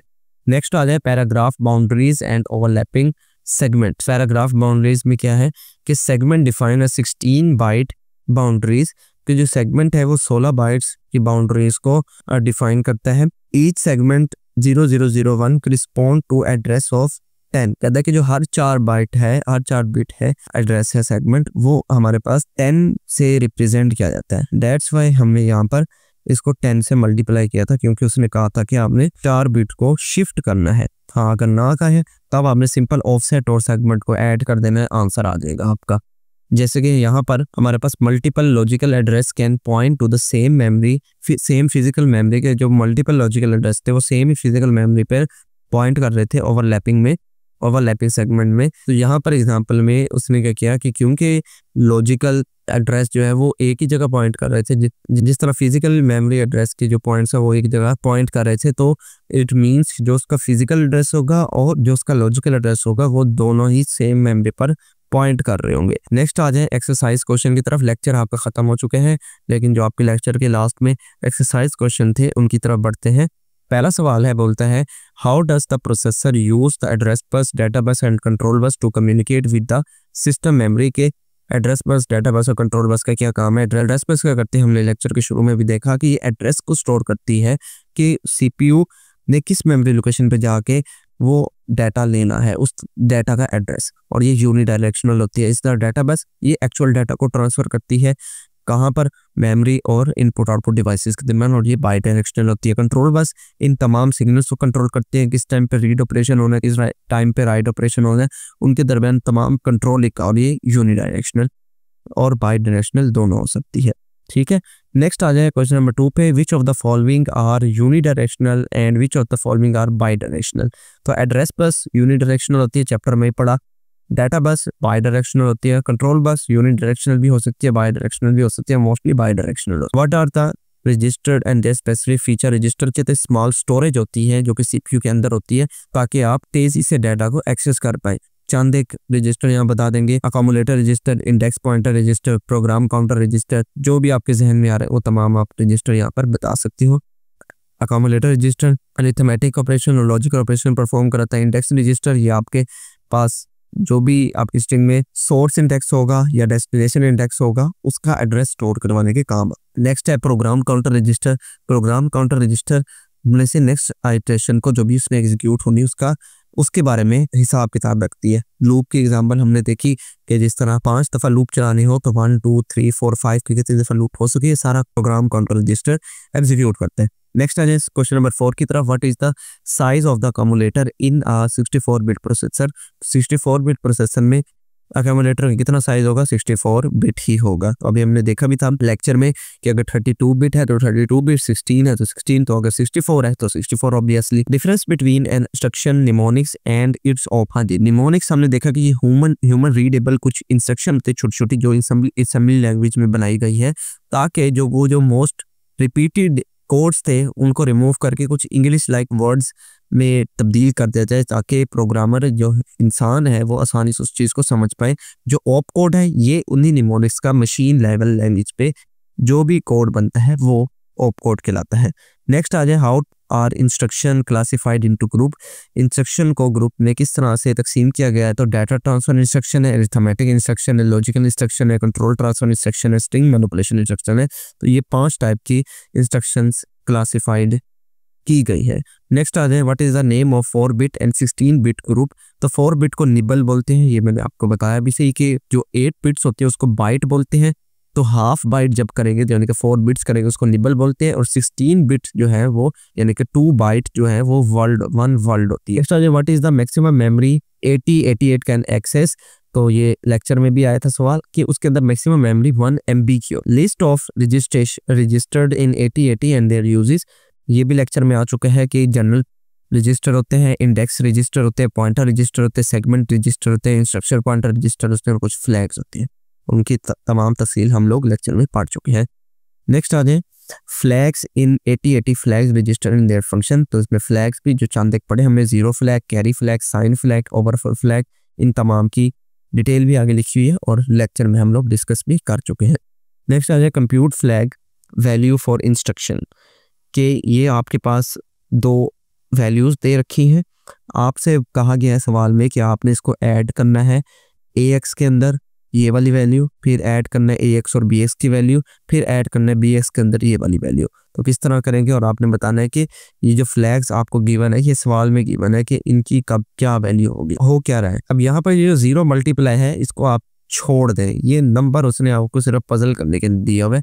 एक्चुअल जो हमारा नंबर है वो है 1254 और यहाँ पर FF0FFF, ठीक है, ये हेक्साडेसिमल नंबर है सारे, ठीक हो गया। इसी तरह यहाँ पर EADB ये भी हेक्साडेसिमल नंबर है। अब आपने क्या करना है, ऐड करना है EADB और 1254 को ऐड करना है। तो जब आप ऐड करेंगे, ऐड किस तरह करेंगे, मैं सिर्फ आपको थोड़ा सा ओवरव्यू दे देता हूँ, बाकी आप इनको खुद ही कीजिएगा कि 1 2 5 4 यानी कि जो AX की वैल्यू और उसके अंदर क्या ऐड करना है, ये वाला वैल्यू ऐड करना है E D A और B। अब आपने इसको ऐड करना है, तो B की वैल्यू हेक्साडेसिमल में क्या होती है, B की वैल्यू 11 होती है। तो 11 + 4 कितना हो जाएगा, 15। तो 15 हमारे पास किसके इक्वल होता है, F के इक्वल होता है, तो F यहाँ पर लिखेंगे। उसके बाद नेक्स्ट आ जाए एंड 5, ए की वैल्यू 10 होती है, 5 15, तो यहाँ पर भी एफ आ जाएगा। उसके बाद डी एंड 2, डी की क्या वैल्यू होती है 13 और 2 15, यहाँ पर भी एफ आ जाएगा। उसके बाद ई की क्या वैल्यू होती है 14 और 1 15, तो यहाँ पर भी एफ आ जाएगा। तो यहाँ पर जब सारे एफ हैं तो एफ का मतलब हमारे पास ये है कि जो नंबर है ये या तो पॉजिटिव नंबर है या नेगेटिव नंबर है। तो इसलिए यहाँ पर हमारे पास जो साइन फ्लैग है वो सिर्फ ऑन हुआ है, ना जीरो फ्लैग ऑन हुआ है क्योंकि हमारे पास नंबर तो 0 से बड़ा है। कैरी फ्लैग भी ऑन नहीं हुआ क्योंकि हमारे पास कैरी कोई नहीं है। ओवरफ्लो हमारे रेंज से बाइट कोई नंबर दिया ही नहीं, तो हमारे पास ओवरफ्लो फ्लैग ऑन नहीं हुआ। तो इसी तरह बाकी सबको भी आप लोग करके देखेंगे। AX और BX को ऐड करेंगे, यानी कि AX की वैल्यू ये है, BX की वैल्यू ये है, इन दोनों को ऐड करेंगे। जो जो इनमें फ्लैग ऑन और होगा, इनमें देखें कैरी फ्लैग ऑन होगा, कैरी आएगा यहाँ पर। इसी तरह आपके पास जो BX की वैल्यू यानी कि ये और उसके साथ ये वाली वैल्यू आपने ऐड करनी है। इसके अंदर देखें जीरो फ्लैग भी ऑन होगा, कैरी फ्लैग भी ऑन होगा, तो ये आपने खुद से सॉल्व करनी है और फिर आपको इजीली पता चल जाएगा। उसके बाद बोलता है difference between little endian and big endian. ये बड़ा काफ़ी मशहूर ज़माना सवाल है असेंबली लैंग्वेज का, ऑलमोस्ट हर पेपर में ही आता है जब भी कहीं पर भी पेपर हो रहा हो असेंबली लैंग्वेज का। तो ये है क्या, ये लिटिल एंडियन और बिग एंडियन का मतलब ये होता है कि जो लिटिल एंडियन होता है ये जो लीस्ट सिग्निफिकेंट बिट होती है इसको लोएस्ट एड्रेस पे स्टोर करता है। लीस्ट सिग्निफिकेंट बिट क्या होती है, यहाँ पर देखें ना जरा आप, ये जो लिटिल एंडियन है इसके अंदर देखिए जो लीस्ट सिग्निफिकेंट बिट है ये जो आपको 12 दिख रहा है, ये इन सब में से लीस्ट सिग्निफिकेंट बिट है, इसको इसलिए इसको यहाँ पर लास्ट में लिखा गया लोएस्ट एड्रेस पे। जबकि बिग एंडियन इसका उल्टा है, वहां पर क्या किया गया है, वहां पर जो सबसे बड़ी आपके पास मोस्ट सिग्निफिकेंट बाइट होती है उसको सबसे लास्ट में लिखा जाता है। जैसे यहाँ पर 78 सब में से बड़ी है तो उसको लास्ट में लिखा गया। तो ये इतना सही कॉन्सेप्ट है लिटिल एंडियन और बिग एंडियन, और ये बहुत सवालों में आता है। 13 नंबर पे देखिए for each of the following word identify the byte that is stored at the lower memory address and byte that is at higher memory address. ये भी मैंने आपको कॉन्सेप्ट में बताया था कि जो हमारा एक रजिस्टर है AX ये 16 बिट है, और जब भी आपसे बोला जाए कि आपने इसको कन्वर्ट करना है हाईएस्ट और लोएस्ट में, तो ये कन्वर्ट होता है AH में, और किस में कन्वर्ट होता है AL में। और मैंने आपको बताया था कि हमेशा 4 ही कैरेक्टर का लफ्ज होता है 16 में, तो आपने जो लेफ्ट वाले 2 होते हैं वो AL में आ जाते हैं, जो राइट वाले 2 होते हैं वो AH में आ जाते हैं। तो जैसे यहाँ पर 1 2 3 4 एक नंबर है, तो ये जो 3 4 है ये हमारे पास लोएस्ट बिट होगी, तो ये यहाँ पर लोएस्ट में आ जाएगा। और जो 1 2 है ये हमारे पास हाईएस्ट बिट होगी क्योंकि राइट साइड पे है, लेफ्ट साइड पे है उस साइड पे, तो ये हमारे पास हायर बिट हो जाएगी। इसी तरह यहाँ पर भी AB और FC, जो FC है वो लोएस्ट बिट है और जो AB है वो हायर बाइट है। सिमिलरली B100 जो 00 है वो लोएस्ट है और B1 जो है वो हायर है। इस तरह यहाँ पर भी सेम सिचुएशन। तो इसी नेक्स्ट आ जाए what are the content of memory location 200 201 202 और 203 if the word is 1 2 3 4 is stored with at the offset of 200 and the word 5 6 7 8 is stored at the offset of 200 202। हाँ जी, वो कहता है कि आपने 200 201 और 202 और 203 की मेमोरी लोकेशन बतानी है। ये नंबर है वर्ड। अब ये वर्ड है, वर्ड अभी मैंने आपको बताया 16 बिट का होता है ना, तो इसको 8 बिट में कन्वर्ट जब करेंगे तो ये यहाँ पर आ जाएगा, ये 2 हिस्सों में तकसीम हो जाएगा। अब जो 3 4 है ये क्योंकि अभी हमने देखा ना कॉन्सेप्ट, ये लोएस्ट बाइट है, तो ये 3 4 है ये हमारे पास किसको असाइन हो जाएगा 200 को, तो 3 4 असाइन हो जाएगा 200 को। और जो 1 2 है ये इससे नेक्स्ट एड्रेस कौन सा है 201, इसको असाइन हो जाएगा। सिमिलरली 5 6 7 8 है, जो 7 8 है ये लोएस्ट है तो ये 202 को असाइन हो जाएगी, और जो 5 6 है ये हमारे पास हायर है तो ये हमारे पास 203 से नेक्स्ट एड्रेस को असाइन हो जाएगी। इतनी सी बात थी। सो 15 नंबर पे देखें what is the offset eight which the first executable instruction of a COM file must be placed.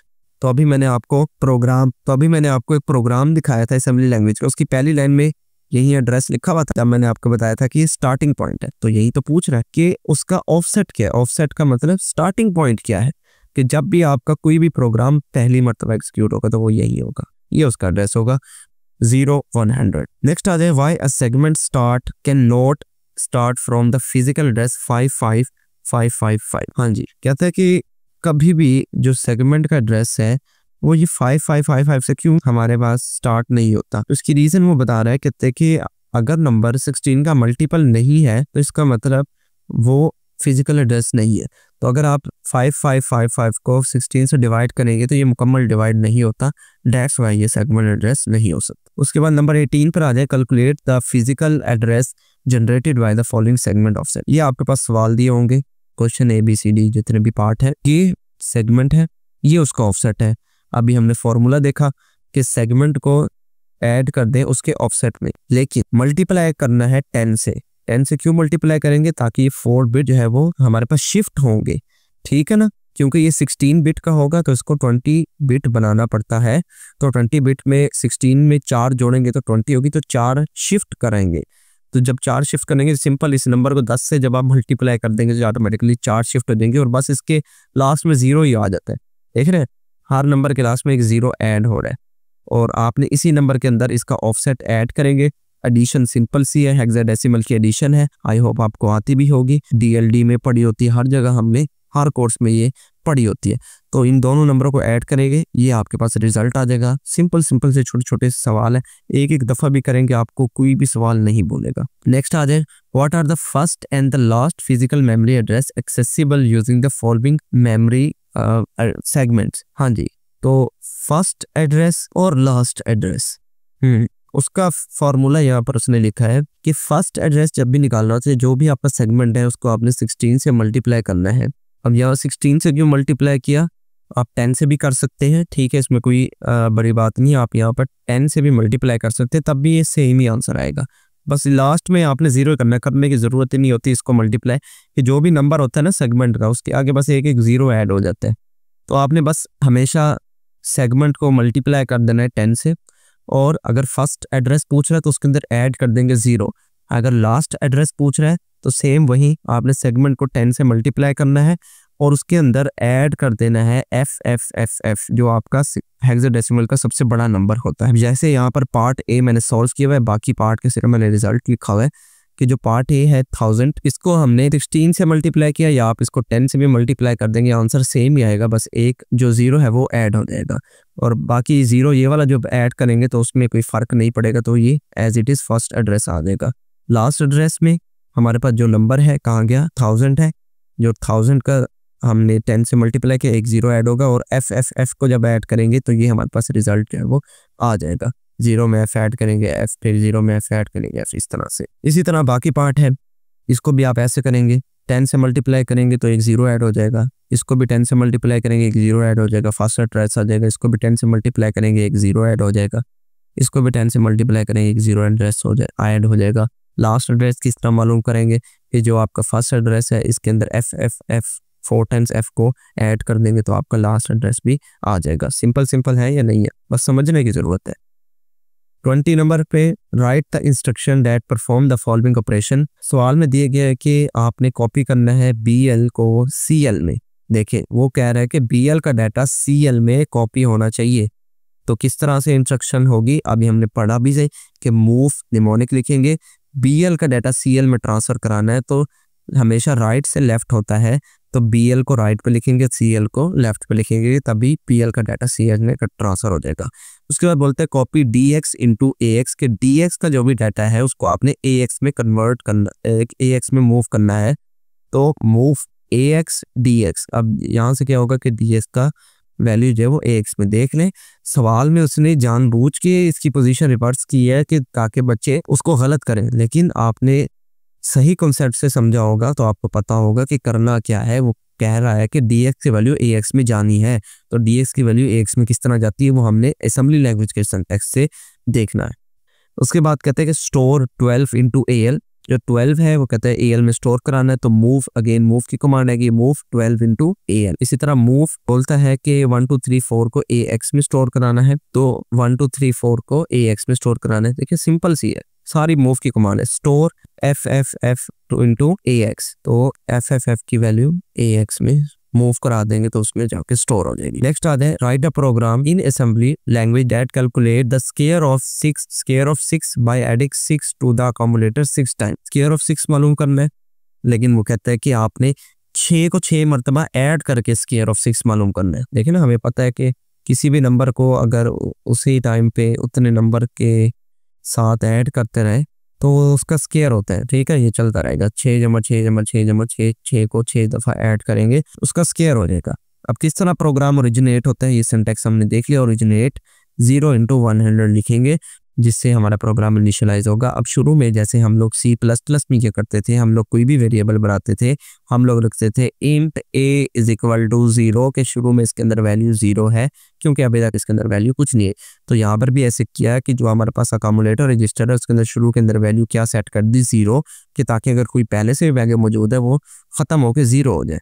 उसके बाद क्या किया कि काउंटर रजिस्टर ये CX, अब BX यहाँ पर नहीं आया, CX आया है। मैंने आपको पहले बताया इसके अंदर अपनी मर्जी से कभी भी वेरिएबल नहीं देने, हमेशा जो इसके बनाए हुए हैं वही देने हैं। तो CX का मतलब है काउंटर रजिस्टर है, उसके अंदर मैंने 6 एंटर कर दिया क्योंकि मुझे 6 का स्केयर निकालना है और उसको उसने बोल दिया है कि आपने 6 टाइम इसको जमा करना है तभी आपको स्केयर मिल जाएगा। तो 6 मरतबा मैं समझे लूप चलाना चाहता हूँ, जैसे हम लिखते हैं ना 4 int i is equal to 0 i less than 6, तो वो जो i लेस देन 6 है ना वो समझे ये वही काम कर रहा है। उसके बाद लूप यहाँ पर इस तरह से लिखी जाती है। तो लूप लिखने के लिए यहाँ पर हमने सबसे पहले लेबल बनाना होता है। अब लेबल क्या होता है कि यहाँ पर आप कोई भी नाम लिख दें, ये L1 लिखा है, यहाँ पर आप कुछ भी लिख दें, उसके बाद कॉलन लगाए, कॉलन लेबल होता है कि जब भी आपने इस स्टेप पर आना है आप लोग लिखेंगे L1 लूप L1, तो ये हमेशा L1 पे आ जाएगा, ठीक है। अब L1 पे वो क्या कह रहा है, क्या कमांड चला रहा है, ऐड कर रहा है 6 को AX वाले वेरिएबल के अंदर, यानी कि AX के वेरिएबल के अंदर पहले क्या वैल्यू थी, शुरू में 0 अभी हमने सेट की पहले स्टेप में, तो उसके बाद वो क्या कर रहा है कि ऐड कर दो AX के अंदर 6, यानी कि 0 + 6 हो जाएंगे, तो AX के अंदर क्या वैल्यू आ जाएगी, 6 आ जाएगी। उसके बाद नेक्स्ट लाइन पे जाकर लूप करो L1 को, तो L1 कहाँ खड़ा है, ये कहता है कि L1 को लूप करते रहो, कब तक लूप करते रहो इसको बताएगा ये वाला CX रजिस्टर, तो ये लूप करता रहेगा, यानी कि जो अब वैल्यू है 6 इसके अंदर मजीद 6 ऐड करेगा, ठीक है, फिर मजीद 6 ऐड करेगा, इस तरह 6 मरतबा वो 6 ऐड करता रहेगा जब तक आपके जो काउंटर की वैल्यू है वो 0 नहीं हो जाती, जिस तरह लूप आपकी नॉर्मल C++ में काम कर। जैसे ये कंप्लीट हो जाएगी 6 मरतबा, ये अब नेक्स्ट आइटरेशन में मूव कर जाएगा। जब नेक्स्ट आइटरेशन में मूव करेगा तो यहाँ पर हमारे पास एग्जिट प्रोग्राम की कमांड लिखी हुई है, move AH into 4 into C, ठीक है, 4C। तो यहाँ पर हमारे पास जो है प्रोग्राम एग्जिट हो जाएगा और ये लास्ट में हॉल्ट की आपकी स्टेटमेंट है जो कि आपके प्रोग्राम को एग्जिट करवा देगी, ठीक है। तो आई होप आपको ये लेक्चर पसंद आया होगा। अगर पसंद आया हो तो इस वीडियो को लाइक करते जाएं, चैनल को बगैर सब्सक्राइब किए देख रहे हैं चैनल को भी जरूर से सब्सक्राइब करें। इस पूरी प्लेलिस्ट का लिंक आपको डिस्क्रिप्शन में मिल जाएगा, और भी कोर्सेज चैनल पे हैं, आप उनको भी विजिट कर सकते हैं। अभी के लिए फिलहाल इस वीडियो में इतना ही, मिलते हैं किसी नेक्स्ट वीडियो में, तब तक के लिए अल्लाह हाफिज़।